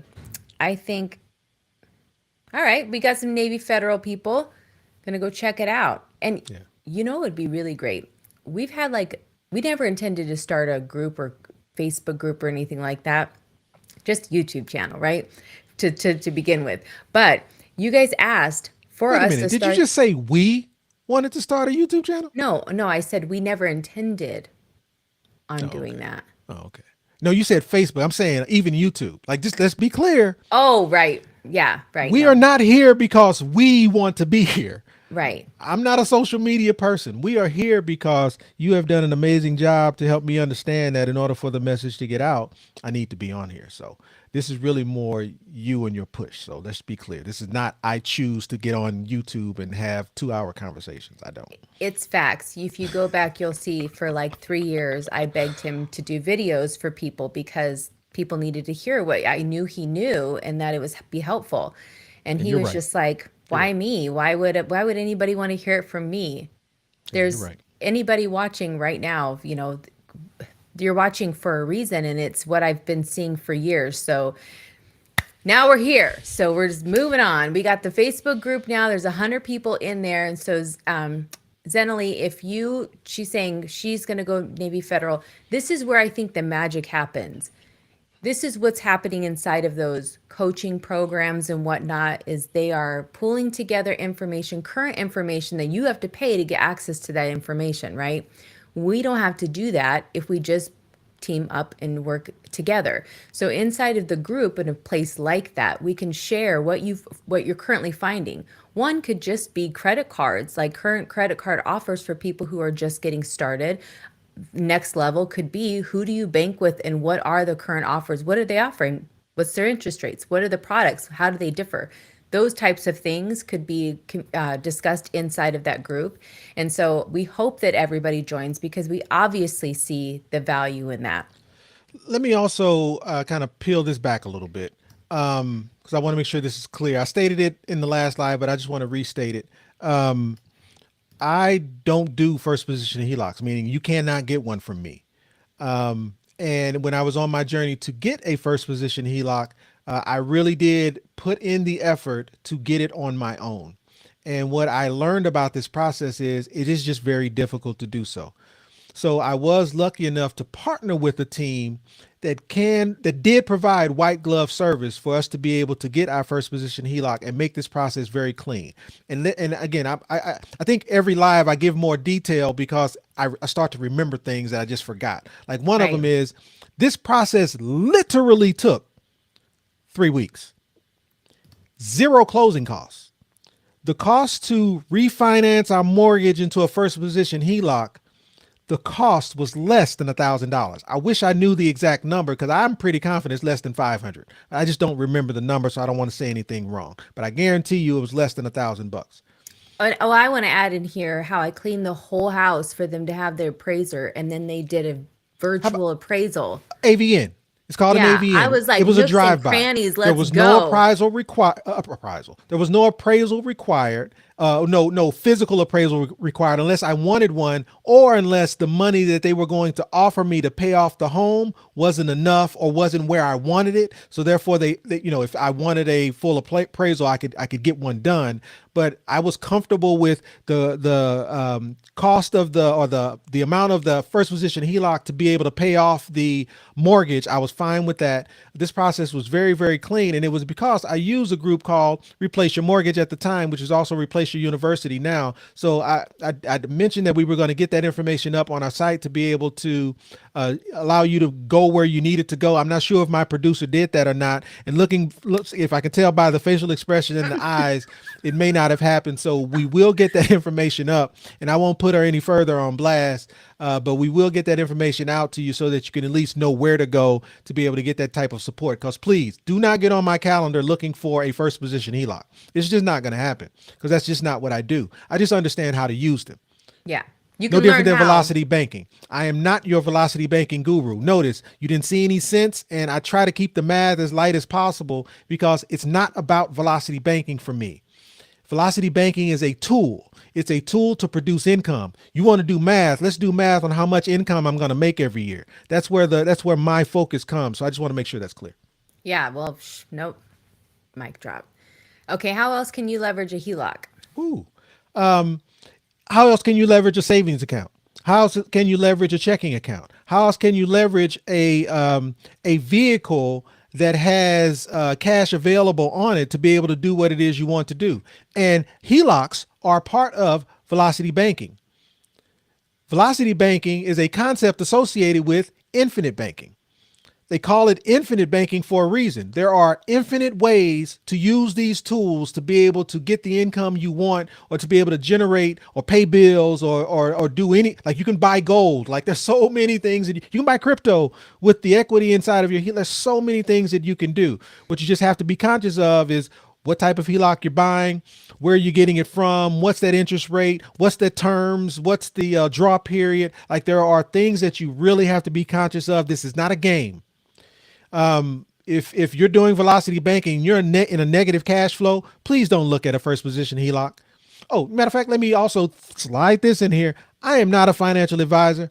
I am not a tax attorney. This is not financial advice. That is not what I do. What I just walked you through is my opinion. What I just walked you through is what I think is possible based off what you can do with the tools that are available.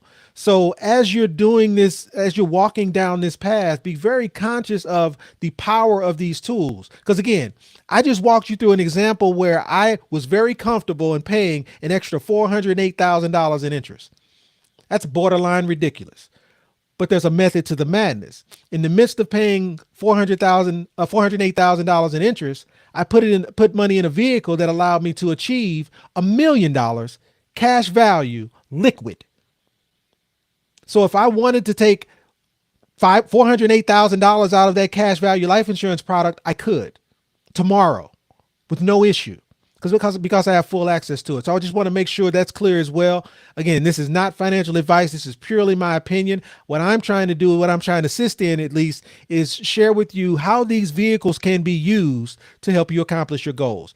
How these vehicles, if structured properly, structure matters. Getting them from the right place, where you get them matters. But if you take the right steps, there is just some amazing things that can be done. And there are no limits to what you can do with these vehicles. No doubt. Okay. I don't know. It's You were back. You were there. You were there. like You're sitting there. for just a second. Okay. So we are not done. It gets even better. So we just kind of went over the most, I think the aha moment, or should have been, or it's the part that really upset people. So it's either people got twisted up about it, but I think it just makes sense that if you could spend 20,000 or 20 cents to get a dollar, it's no different than saying, would you buy a home for $20,000 if it was worth $100,000? And how many times would you do that if you had access to $20,000? And so that's the part that for me just makes sense. So I think it'll be interesting to see the comments after this. But let's not gloss over that though, because that's a tough, like, I'm going to spend $217,000 more. I'm going to give as much as I preach about not giving the bank anything, I'm going to give the bank, knowingly give the bank $217,000 more, but it's so that I can become a millionaire. So I'm absolutely giving away 20 cents so that I can make a dollar. And again, that is, it's not about logic at that point. Like, it's scary. Yeah. Like, again, I go back to money in your mind. With all the conditioning that we've had around as it pertains to what we can or cannot do with money, or how money can or cannot be used, to tell a logical person who follows the Dave Ramsey's method and snowballs their debt and gets that Roth account and is putting themselves in a position to be able to retire at whatever that age might be, to be able to logically think through, hey, I'm going to give the bank an extra $217,000 so that I can make a million. That is not an easy, I'll call it, conclusion to come to. It is not that simple. Well, what if you don't have to come to the conclusion? We give the bank money all the time for free. We hand it to them and they take it, they leverage it constantly. So in this particular case, you feel like you have more control because you feel like you can say, I'm not going to choose to give the bank more money. But the truth is, you are giving them more money, even by paying off your mortgage faster. You're still giving them access to hold on and to leverage and to lend out your dollars multiple times, infinite amount of times. Yep. So What if you, oh, I'm sorry, go ahead. the only difference here, and I like that she was mentioning that our thought process is similar to her day trading thought process. There's a big difference here, though. I think a lot of people who are in the spaces of, I'm just going to call it the hustles, right? This is a hustle. You are still trading your time to even be aware of what's going on in the market. Something like this has existed for a long time, and you don't have to know what's going on in the market, and you're not going to make mistakes, and the risk is much lower because if they're you're not having to be active. That's the point. And I think that makes a difference in people feeling like this is actually achievable. If you have to learn about, sure, anybody can make money in real estate. We went to that Than Merrill thing. Remember that? Ah, Oh, crush crush it. it. And we went to this conference, right? And we are like learning all about real estate. We were like, yes, we were totally about that life. Like, get us in here, Than. We were like, you know what? There's way too many freaking steps. Like, we're just not, it's not really for us. No. This is a lot. It was fire hose. Then you had to go knocking on doors in the beginning, or you had to do a bunch of other stuff. And Donnell was like, no, I'm going to go find some people who are into real estate, know how to make good decisions, and then just give them the money, and they can just make the money for me. Work harder, smarter, not harder. And I think that's our ultimate goal, is to be able to walk away. If we cannot be in the process of making income, if we are not in the position to trade our time for money, we have to have a plan. It should be unacceptable not to have one, actually, like mandatory. But that's not how we're set up. So we have to make it mandatory, and we have to make this a non negotiable in our lives. But let me sprinkle on top of that. Okay. I'm 50 years old. Um, like, what I don't have time for is risk. Right. I need security. I am fascinated by day traders. I know a lot of young people that got all the screens and they're doing all the things and they're making all the money. But what I don't have for time for is risk. And so I'm looking for the ability to put my money away and sleep well at night, knowing that my money is making its own money. And that's the piece that I love about this vehicle. So here's what I say to my day traders: skim off the top. Call it 70-20-10, call it 80-20, call it 70-30, doesn't matter to me. Skim off the top, pay yourself first. What that means is, as you're making money in this day trading, make sure that a certain percentage is being transferred into a checking account that you can easily access.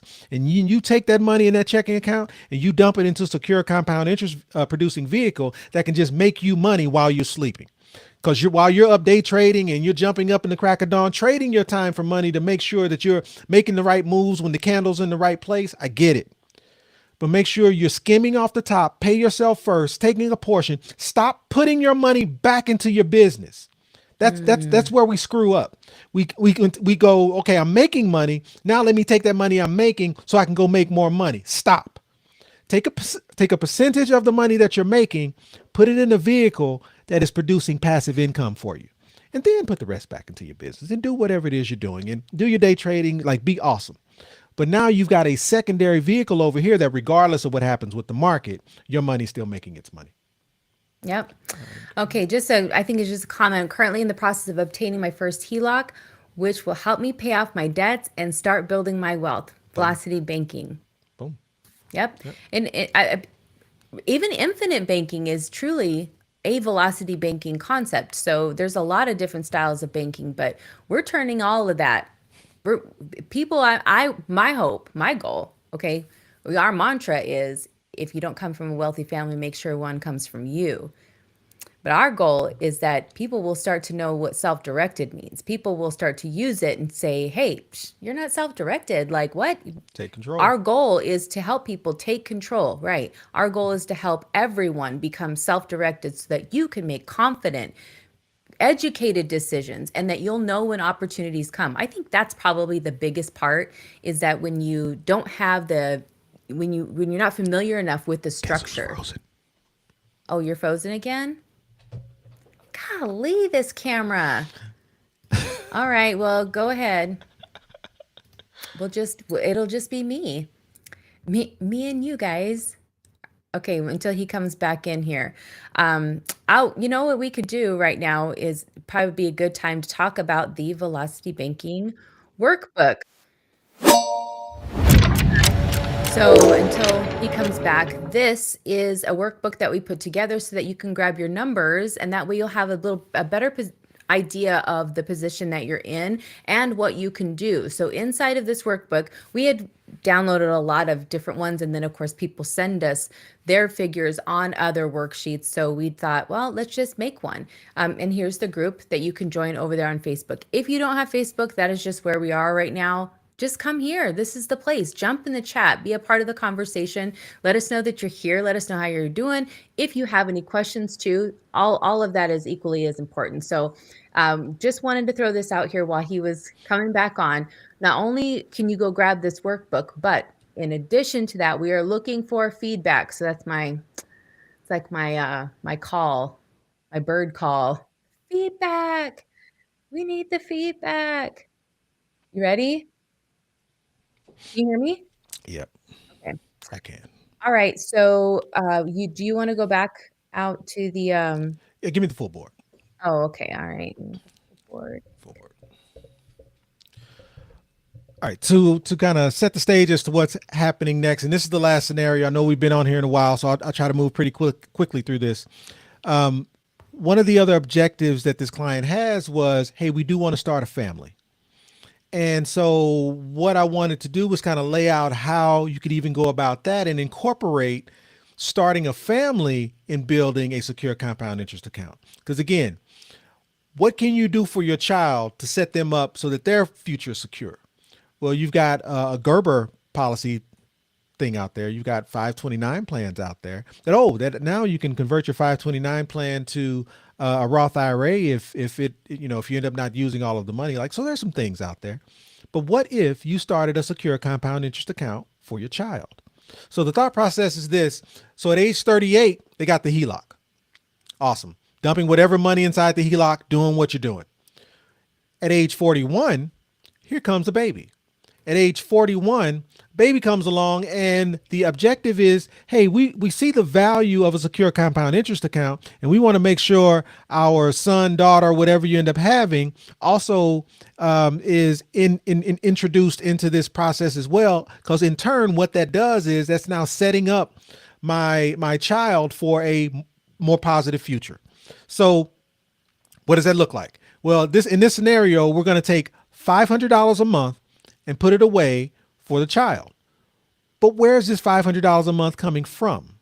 We got the HELOC, we're dumping in $20,000 a year into the HELOC. Where is this $500 a month coming from? Is it coming from cash flow? Is it coming from the HELOC itself? And so I just wanted to show you something over here. So here's that 39, again, 39, starting at age 39 till age 59, putting away $20,000 a year. I want to go to age 41. So from age 39 to age 41, what does that look like? So at age 41, and I'll make it bigger. Oh, let me do this first. Make it bigger. So at age 41, we've got an asset that's worth $39,000. I'm not saying this $39,000 can do a whole lot, but from age 39 to 41, we've built about $39,000 inside this asset. This is liquid cash. Is there anything stopping you? Because one of those questions was, what are some ways you can leverage a HELOC? Well, how about this? What are one of those ways how many different ways can you leverage a secure compound interest account? Again, I go back to, it's infinite.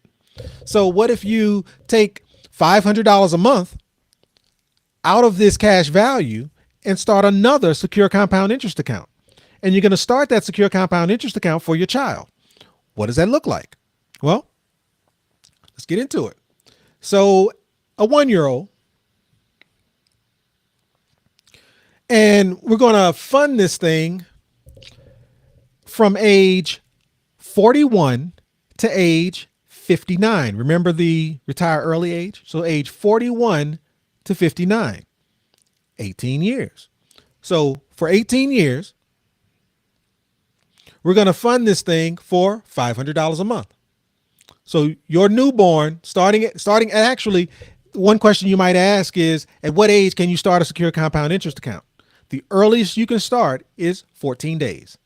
So as long as they have a social security number, you can start a secure compound interest account for your child. So $500 a month, starting at age 1 till age 18. What does that look like? Well, you would have created a vehicle from a vehicle, meaning your money is making more money in the form of $15,000 a year. Here, I can make it bigger for you. In the form of $15,000 a year at age 18.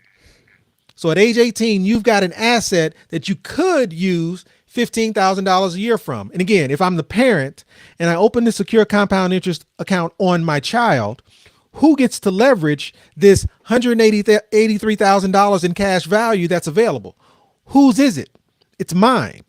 So I get to leverage it. So now that 122 or whatever, that $121,000 that I had in my account, in addition, I've got $15,000 available. So you add 122 plus 15, that's even more money available. And again, don't forget, I gave the bank more interest. So I'm still stuck on that, right? I gave the bank 217, 408,000, whichever number you want to use. I gave the bank more interest, but I've got a vehicle, one worth 183,000 and another worth $1 million.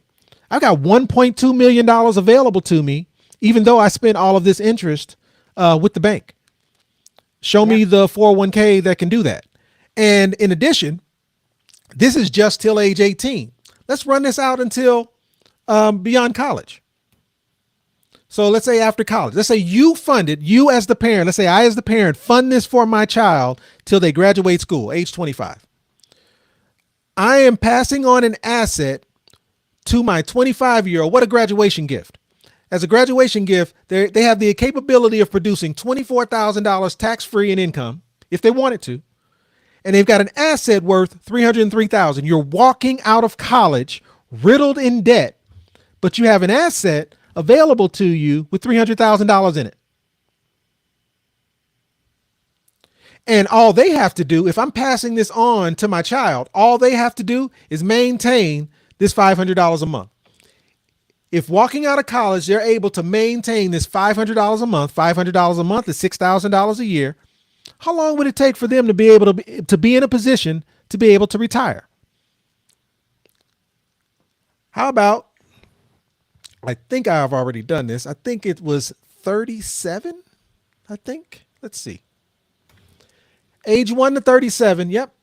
How about $127,000 tax free? Oh, I guess I can make it bigger first. How about $127,000 tax free for the rest of your life at age 37, producing a nest egg liquid cash value of $1 million by age 37. What could you tell your boss at that 40-hour week job with you having a cash value of $1 million, income of $127,000 tax free at age 37? Who controls your time at that point? You do. And again, if something were to happen to you, God forbid, if something were to happen to you, you purchased a $720,000 life insurance policy. And if something were to happen to you, because your father put away $500 a month till you turned 25, and you picked up that $500 a month and carried it to age 37, what position have you now put your legacy in? Right. You're putting your legacy in a position to where they will never have to worry about another dollar. Well, on top of that, though, she also, this baby, because this is the baby's account, they would also have the death benefit from the parents that would also be passed on to them. Right. Well, and now what we're getting into is a trust, because this is a lot of money moving. So we want to create other vehicles to capture all of this income. But the reason I wanted to highlight the whole screen is this. Why is it that $500 a month, this $500 a month that allows you to produce $127,000 tax free, what is it? How is it that this $500 a month for a 1-year-old is even capable of doing this? And it's about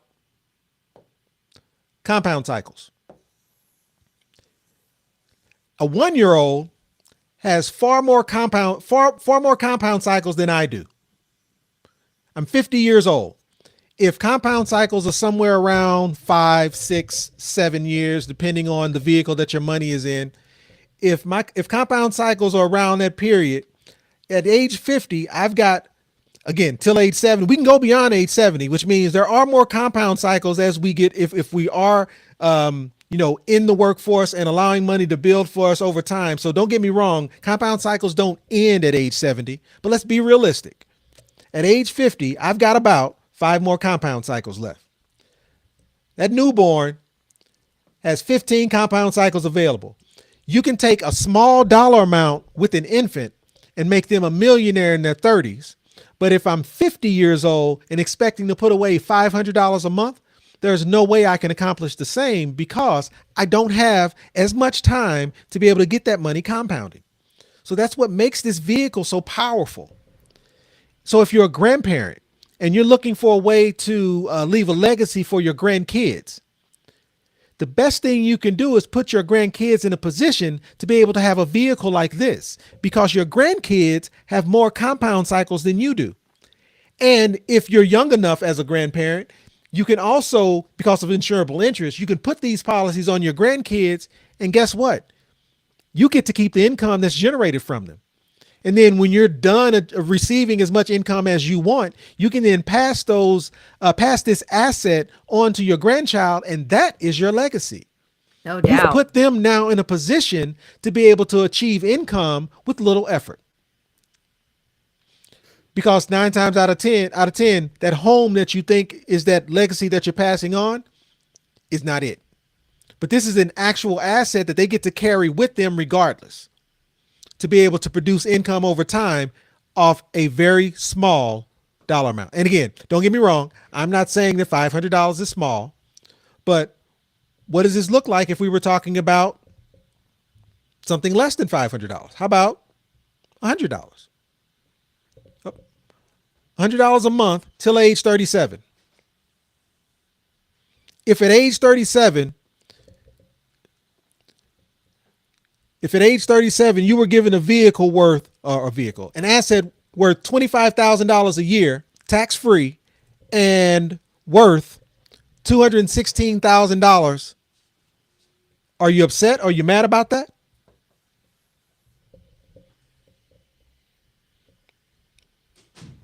Yeah, that's well, the other thing is it can be a supplement too. So where I was originally going to represent this particular strategy as it's either the $1 million baby strategy, which most people are familiar with that term, or it's inflation protection.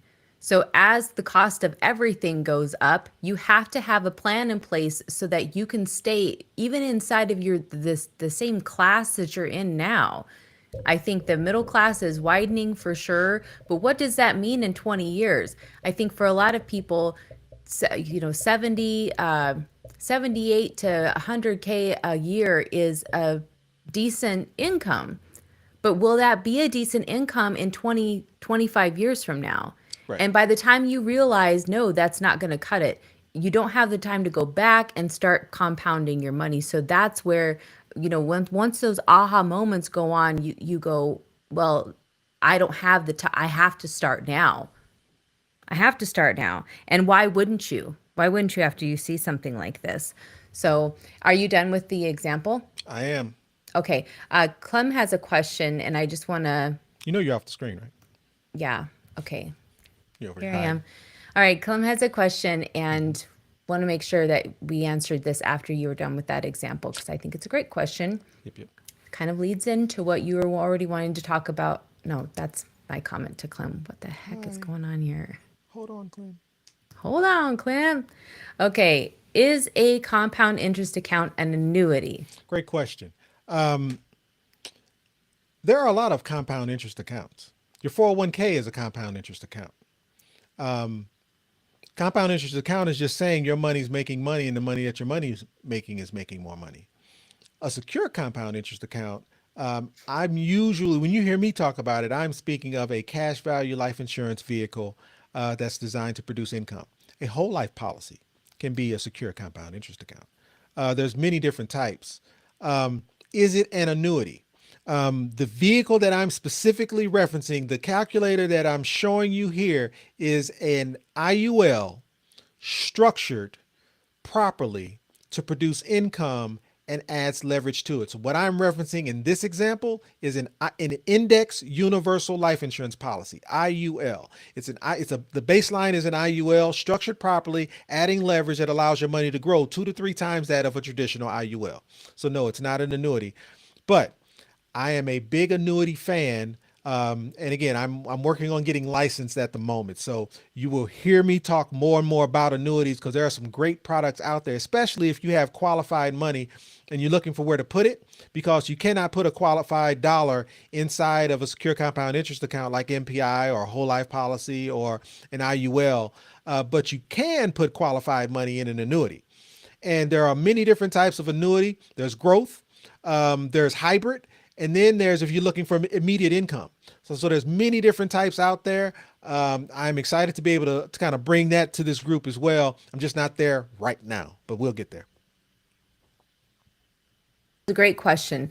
Okay, so I think we have a last call for questions before we move on, and there's like a 7-second delay, so I always like to just throw that out there. Hurry in because if we have to also wait for the delay to kick in, and sometimes we catch them right as we're closing out, and that's terrible because we like to make sure we try to answer all of them that we can while we're live, because this is the best place to ask questions so that we can give you a more depth answer, or if that didn't answer it for you, you can follow up on that question. So here we go. Is secured the same as guaranteed? Great question. Okay. I don't want to frame it. Oh, So he's inside of a speechless. secure compound interest like this, one of the arguments that is made as it relates to IULs and whole life policies, or MPI IULs and whole life policies, is this. Most of the people who preach infinite banking, mostly, if not majority of the time, use a whole life policy to do so. And their argument against using any other vehicle is the word guarantee. With a whole life policy, you have guaranteed growth, 4%. That guaranteed growth of 4% over time does pretty good from an accumulation of wealth perspective. The problem is when you go to leverage the money inside of most whole life policies, that cost to leverage is more than the growth that it's making inside the policy. So therefore, it makes it inefficient. And therefore, people who teach infinite banking say you have to pay yourself back. If you're going to be the bank, you have to treat yourself like the bank and make sure you're paying your money back like you would a bank. But they're saying that because the product's design is poor. So there is a guarantee inside of a whole life policy that makes it powerful. Awesome. Well, inside of an IUL, inside of a secure compound interest account like MPI, inside of a premium finance strategy, the only guarantee is the guarantee that comes from the life insurance company that says this. The life insurance company guarantees the money you put inside the general fund can't be lost to market risk. So the only guarantee is that the money in the general fund, the money that you put in it, and the accumulation of the money that's in that bucket can't be lost. That is the only guarantee. There is no guarantee on the growth. Meaning, because the growth on that money is you can use the growth on that money to get and buy that call option. There's risk in the call option. So there's no guarantee on how much that call option can or can't make you. The only guarantee is the money that's in the bucket. So when I talk security, what I'm saying is when I put money in this bucket, because that guarantees the money in that bucket can't be lost, that's where I become secure. Let me kind of rephrase this with a different example. Let's say your company's 401k has a 0% floor. Let me walk you through an example. Your company's 401k has a 0% floor. So the guarantee is when your 401k is making money with the market, the 401k is doing awesome. But when the market crashes, currently the way your 401k works is when the market crashes, your 401k falls with the market. Last year it was 24%. And then when the market recovers, you take off again. And what happens is your 401k is functioning like this. Well, when you average a win and a loss, a win and a loss, a win and a loss, the average of a win and a loss is a straight line. And you hope, your financial advisor hopes, that straight line is moving in the upward direction. As long as that straight line is moving in the upward direction, you're making money. End of story. But what if your 401k made money with the market, and when the market crashed like it did last year, you held? So the money that you had made at the end of the year that year, you just held. You didn't lose the money that you made. Now, you didn't make money because the market crashed, but you didn't lose the money you had. And then when the market took off again, you started from where you left off.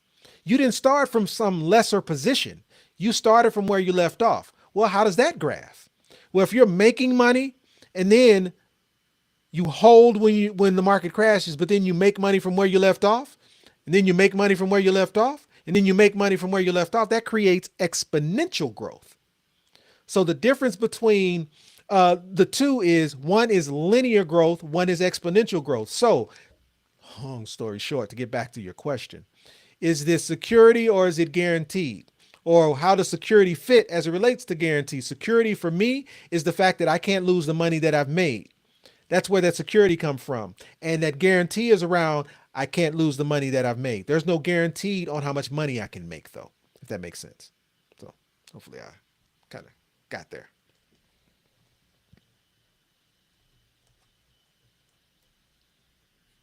No, I'm good. Thank you.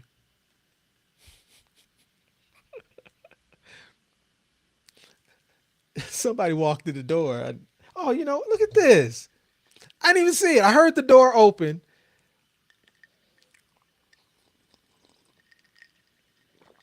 And they put ice in it. That's what's up.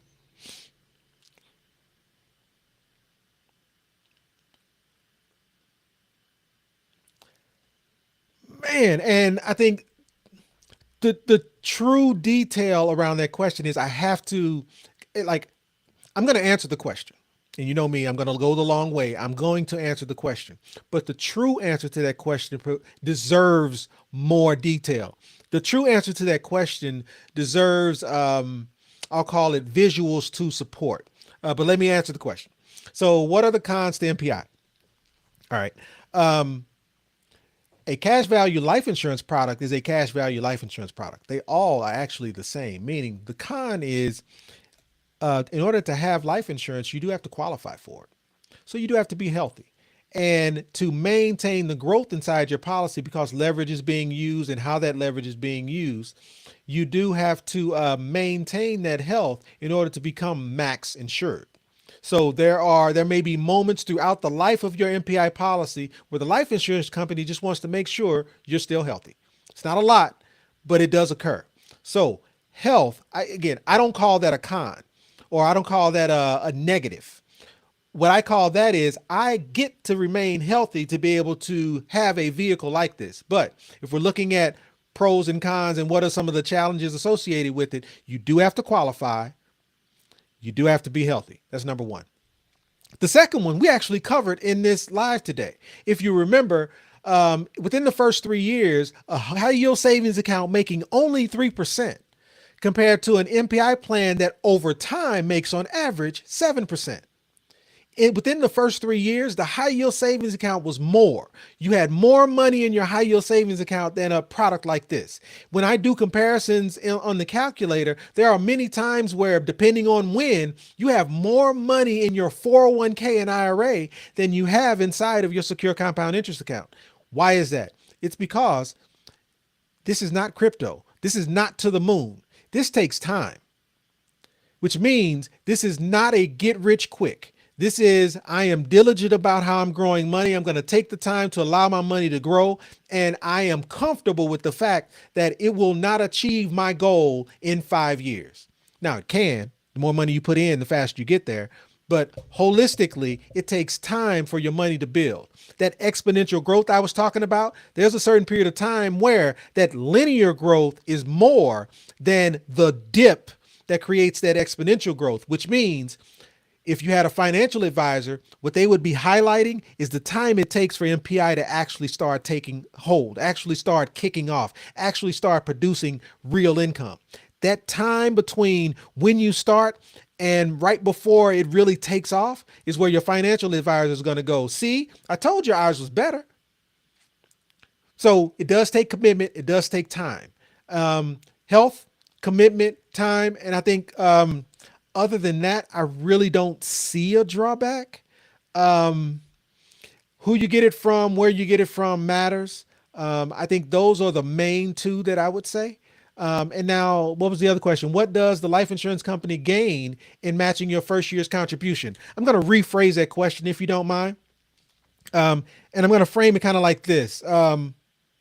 Why? Why would this be okay? Like, why would the life insurance company allow you to leverage or borrow money in year 3? Like, what's the benefit to the life insurance company in doing that? So I'm just kind of rephrasing it a little bit. And that's a really, really great question. The short answer to that question is this. Life insurance companies understand compound interest. You better believe the money you're making pales in comparison to what the life insurance company is making. And yeah, let me show you what I mean. If you slide over, I'll just need the calculator. Yep, there we go. So this is that example of the $1 million baby. 1 year old, let's go here. 1 year old allowing $500 a month to compound till age 37. You got $127,000 tax-free in income. You're happy about that, right? I retired early, age 37. I've got $127,000 tax-free, like woohoo.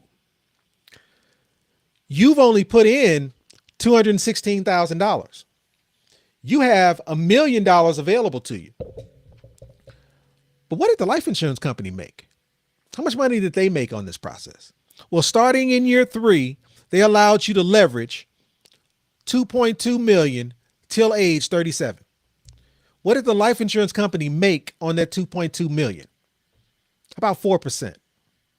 The life insurance company made 4% on that $2.2 million that they allowed you to leverage. You made $1 million. The life insurance company made 3-to-1 on your money. 3-to-1, 2-to-1, 2-to-1 on your money. So the incentive to the life insurance company is they know math. They're going to get their money. That's one. The other is, you didn't ask this question, but I think it goes to this question, is what's the risk to the life insurance company? Because I think that's even bigger.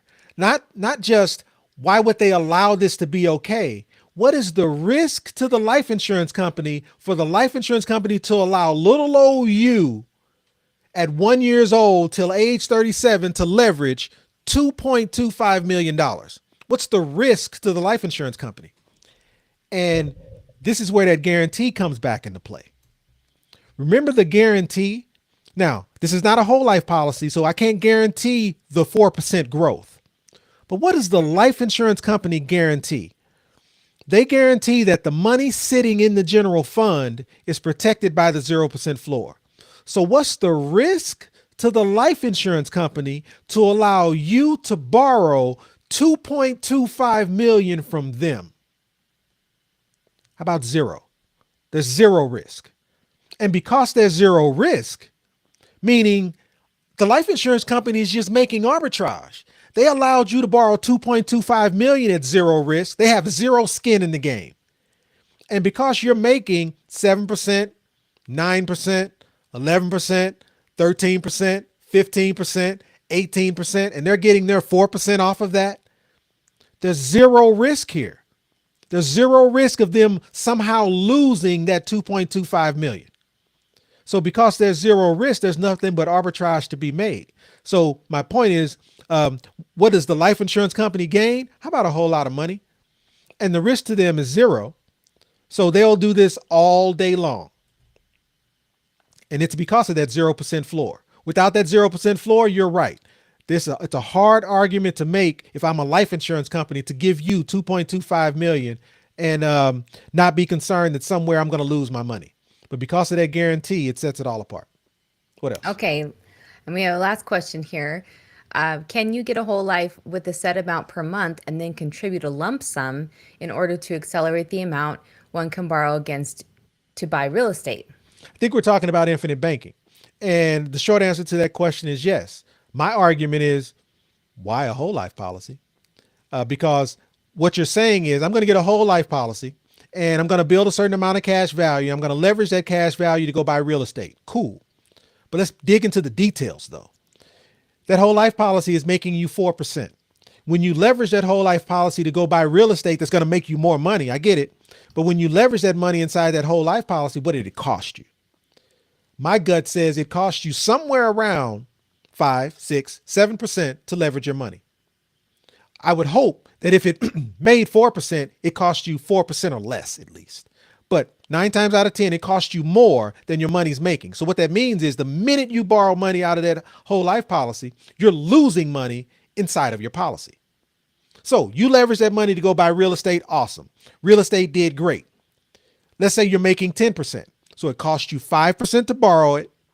You're making 10%. And as a good infinite banker, you now pay back the 5% you owed. You made your policy whole. No problem with that. You made money in two places. Two places. What if you did this exact same thought process with a secure compound interest account like MPI? It's the exact same. No different. Your money's growing inside of MPI on average 7%. When you add the leverage, it's 7 plus 3% plus 3% plus 3% and so on.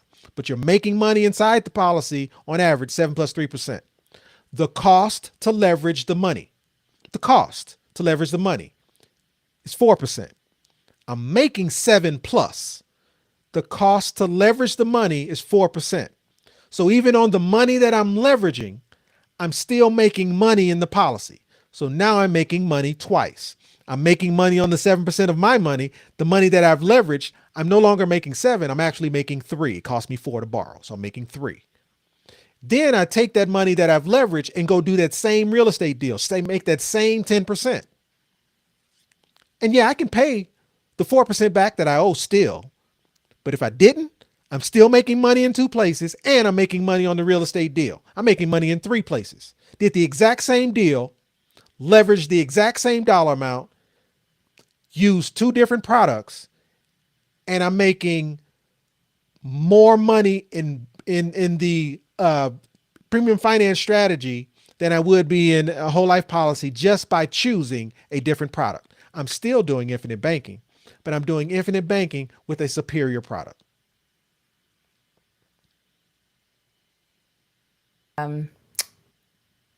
it's going down in the chat right now. I really, really appreciate the questions that are coming in, the comments that are coming in. Craig Shannon, we've seen him in our comments before. Says the life insurance company has an infinite return because they've put no money into it. No skin in the game. It's the classic game of arbitrage. He says, therefore, they have no risk. Not only that though, because and here's what I connect people to. And this once I say this, people go, well, damn, you're right. Where is this money? The 2.2 million that I was just referencing, where is it? Is it in your pocket? Is it in your savings account? I mean, your literal Bank of America savings account. Is it in your checking account? It is nowhere to be found. Where is it? It's sitting in the general fund. You don't physically have it. Because you don't physically have it, you also don't owe it. You're leveraging it. You're leveraging $2.2 million, but you physically do not have possession of it. So what do you owe? Do you owe principal and interest, or do you only owe interest? Those who hate this product say you're over leveraged. You're putting yourself in a position where you could owe $2.2 million. How are you going to owe something you don't have? That $2.2 million is with the life insurance company. They have it. And it's in a position to where there's zero risk involved. So when they want their $2 million back, they take it back. You don't owe it. What you owe is the interest on the money that you're leveraging. And you are 100% correct. Because the life insurance company has zero risk in the game, they want you to leverage as much as possible. They will allow you to do this in infinitum. Infinitum? Is that right? In infinity? I don't know. Anyway, they're going to allow you to leverage this money forever. Why? Because there's no risk. There's no skin in the game. It's pure arbitrage. So they say rock on. And it's that's less why they have when to you pay pass out. away, that's why when you pass, all of that money that you leverage isn't now, because this is the other argument. When you pass away, what happens to all of that money that was leveraged? Oh no, it's now all coming out of my death benefit. No, it's not. It was never tied to your death benefit. If you pass away, the life insurance company says, hey, that money we said you could leverage, we'll now take that back. And that death benefit is still yours, or you're still your beneficiaries to be had. But that leveraged money just gets taken back and then used elsewhere. Great question. Ken's the one, he says indefinitely. Infinitely. Yeah, What? infinitely. That's what he Man, said. I need Man, to read I'm more. with That's you. all I Yeah, I need. know. I We need to need to read eat for more. sure. Well, we need to eat too. We Yeah, haven't let's even go. eaten tonight. Okay, this last comment though, he says, I wonder why people never ask this level of questions when signing up for an employer 401k. Like, if I could blow up the screen right now, I would. This question right here, you are so right. There's a reason though. Golly. The reason is very, very simple. Conditioning. We've been conditioned to believe that our employers have our back. They hired us. They gave us this income, and they're allowing us to contribute to this retirement. It's conditioning. The banks, when we walk into a bank and we say, I want a first position HELOC, and the guy who offers bank products tells you, no, you don't. You don't want a 4% interest rate. I'm sorry, you don't want a 7.03% interest rate. You want this 4% interest rate. Matter of fact, let me show you the math between the difference. You're going to pay more in interest on 7.03% than you would on this 4% interest rate. Well, if you treat them both the same, they're right. But because we understand infinite banking, no, you won't. But how do you argue against that? It's conditioning. Or they tell you that they don't offer it because they don't even know that it exists. So you're not going to raise your hand in that cafeteria in front of all of these other new hires and go, why would I want to invest in a product that the CEO isn't investing in? How about that? Ooh. They're offering you a 401k, but your leaders in the organization don't have one. The Who's going to raise their brokers, hand and say that? the brokers don't even have their money in those same mutual funds, and they wouldn't put them in there. Okay, well, this is my last plug for the retirement gamble, because you know it was coming. I hope everybody watches that documentary. I think it was well done, but the people who suffered, so that the stories that are told obviously are people who suffered by not knowing this information, and they were too in too deep before they could realize the impact that it was going to have on their entire future. Some of these people, this is their fortune, this is their life savings. And they realized after starting to comb through, after trusting the HR department for years and years. No offense to anybody who works at HR. I know I always am like saying that they're the flying monkeys for these 401ks and whatnot, but that's not what I Yeah, mean. because they don't even understand them. Right, exactly. Yeah, I don't mean it that way. It's just that this is how the system is set up. And they truly don't know what it is that they're promoting, or I don't think that most people would have gone into that department if they thought that this is what they were doing to people's futures and they were contributing anyway to that. So yeah, that's oh, here we go. He had made a comment like this earlier and I missed it and I couldn't find it. I know the answer to that question. However, I also know that the masses has been financially enslaved, yet it's hard to admit it. And he was saying that earlier about purchasing a home, how some people look at this concept like this is the ultimate goal, not realizing that when they're not structured properly, that they just become enslaved to this machine, this system that is not designed or set up to serve them. They are sold the idea that this is winning. Who benefits? Who benefits? Right.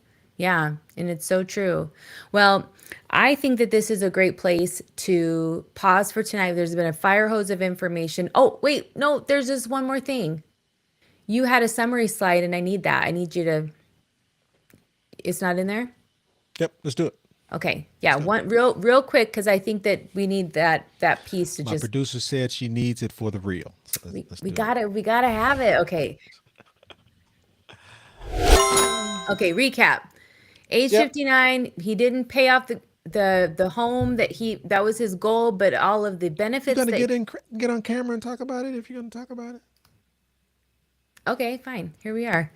Okay, he got just as a recap, I think that this is important to show the side by side, Yep, right? So and go let me ahead. just quickly walk through it. So again, same example, and here's the thought process here. Um, you want to do infinite velocity banking. The objective is, hey, I've got this credit card debt, I've got these things that I want to take care of, and I want to do velocity banking. My question to you is why? What is the goal? And not fully understanding the goal can impact your ability to hit your true goal. And your true goal, what we learn is it's really about wealth, and that's all of us. The true goal is I want to put myself in a position so that I have enough money that I can do what I want to do. I want my WTF moment. For all of us, that is the honest to God true goal. So are we doing what we need to do today, starting now, pay yourself first to be able to hit that goal is the question. So in these examples, the first example was, hey, I need a 15-year mortgage and then I want to pay off that mortgage and then I want to retire. Okay, in doing so, it produces about $72,000 in tax-free income. Awesome. But just by taking a different approach, taking a 30-year instead of a 15-year, and then getting your money compounding for you as quickly as possible allows you to achieve about 109,000 tax-free for life. But then even going a step further, who needs a mortgage? Taking that mortgage, converting that mortgage into a first position HELOC. You're going from what was a 3.25% interest rate to a 4% interest rate to a 7.03% interest rate. But in doing so, you put yourself in a vehicle that is open-ended. You can put money in it, you can take money out of it, you can get that money compounding as quickly as possible. And in doing so, it allows you to put your $20,000 a year into a vehicle that produces 109,000 tax-free at the same time. And then it allows you to also use that same vehicle, that same compound interest producing vehicle. You can leverage money in it to also start a compound interest producing vehicle for your child. And in doing so, it allows you to be able to leverage that as well. So that 109,000 plus an additional 15 grand. 120, And when you 122. pass that vehicle on to your child, it's a vehicle that they can now continue to contribute to, which creates generational wealth on top of the secure compound interest vehicle you have that's producing generational wealth. 122,000. What did I say? 109? Yeah. My bad. You're right. 122,000, but you get it. And so the moral of the story is there's just a lot of there's a lot of opportunity. And let's be real clear. Is there really a bad decision here? Not really. Not really. There really isn't. 72 grand, 122 grand. Like, there's really not a bad decision. There's a more efficient way. There's a way to hit your goal quicker. There's vehicles that can actually put you in a position to hit the true goal, which is wealth. But I can't say that there's truly a bad decision. I do want to highlight something though. In that first position HELOC, let's be clear. It's a 10-year draw.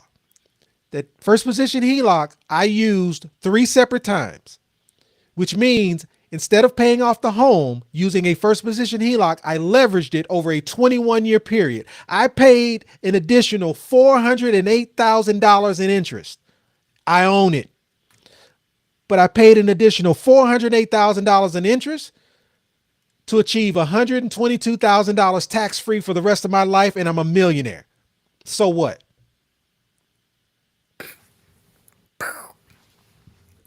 Well, I don't know that there's a lot to argue about these strategies because it's strategy, and I think that's the other important piece of this is that it is flexible.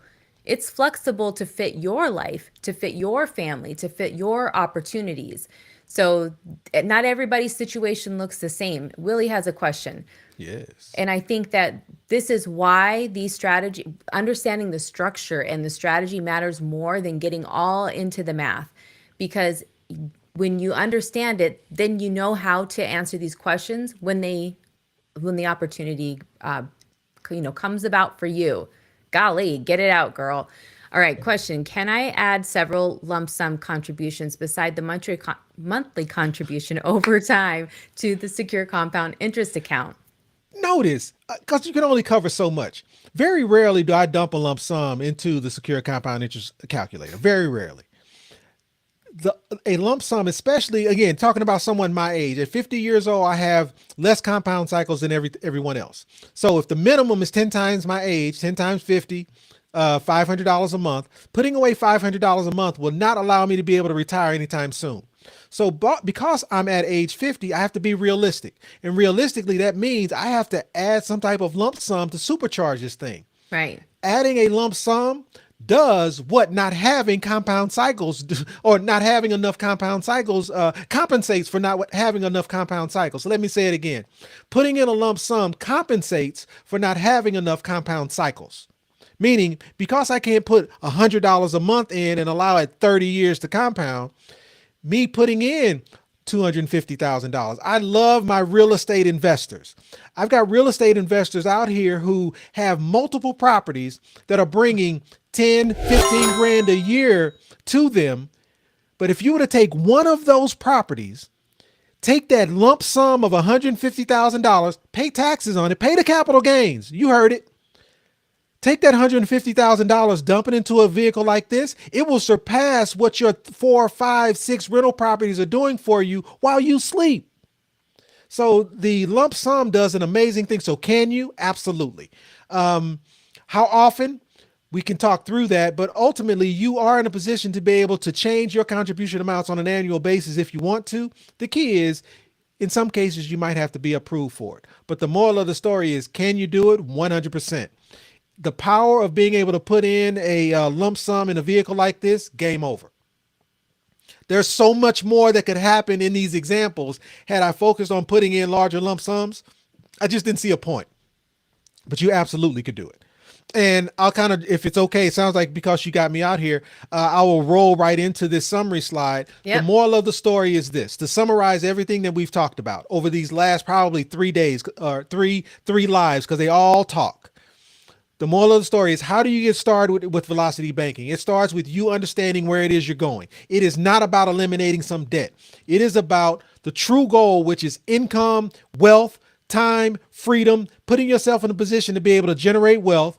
Take control of your time. Put yourself in a position so that you don't have to worry about asking someone when you can or cannot have a day off. You take control of your time.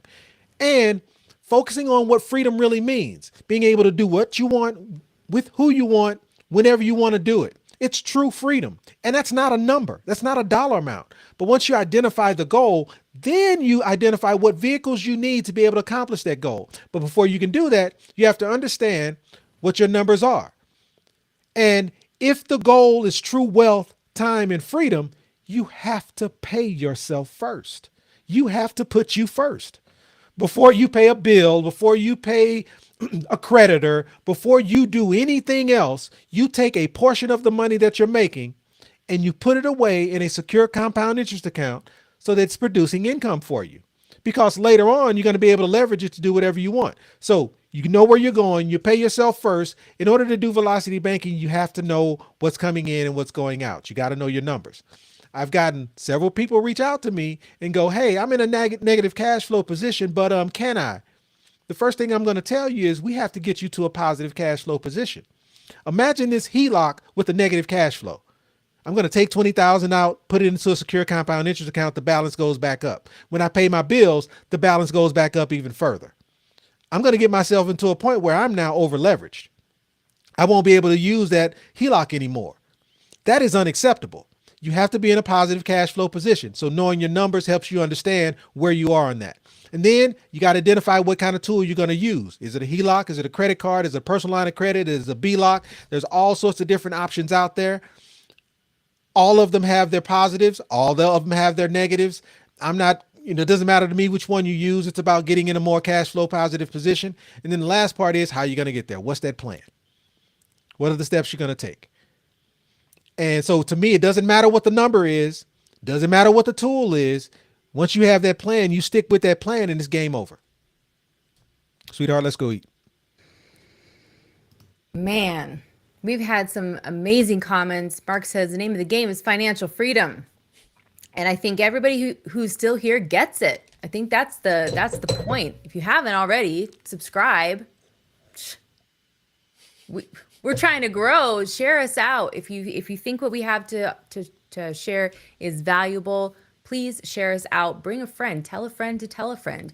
And we have free resources. So if you are trying to wrap your head around this, if you're like, this is fascinating, I'm having my aha moment, I don't want to stop learning about this, you don't have to. You can jump in right now and get our free resources. We have 2 free books, an entire video series that breaks everything down about MPI, how it works, why it works.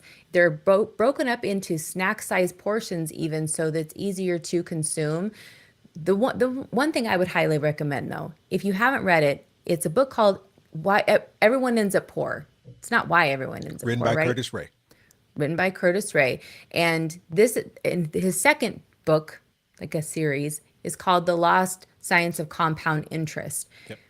The first book, though, it really breaks down why, no matter how much money you are trying to throw at these traditional retirement systems, why, in the end, everybody ends up poor.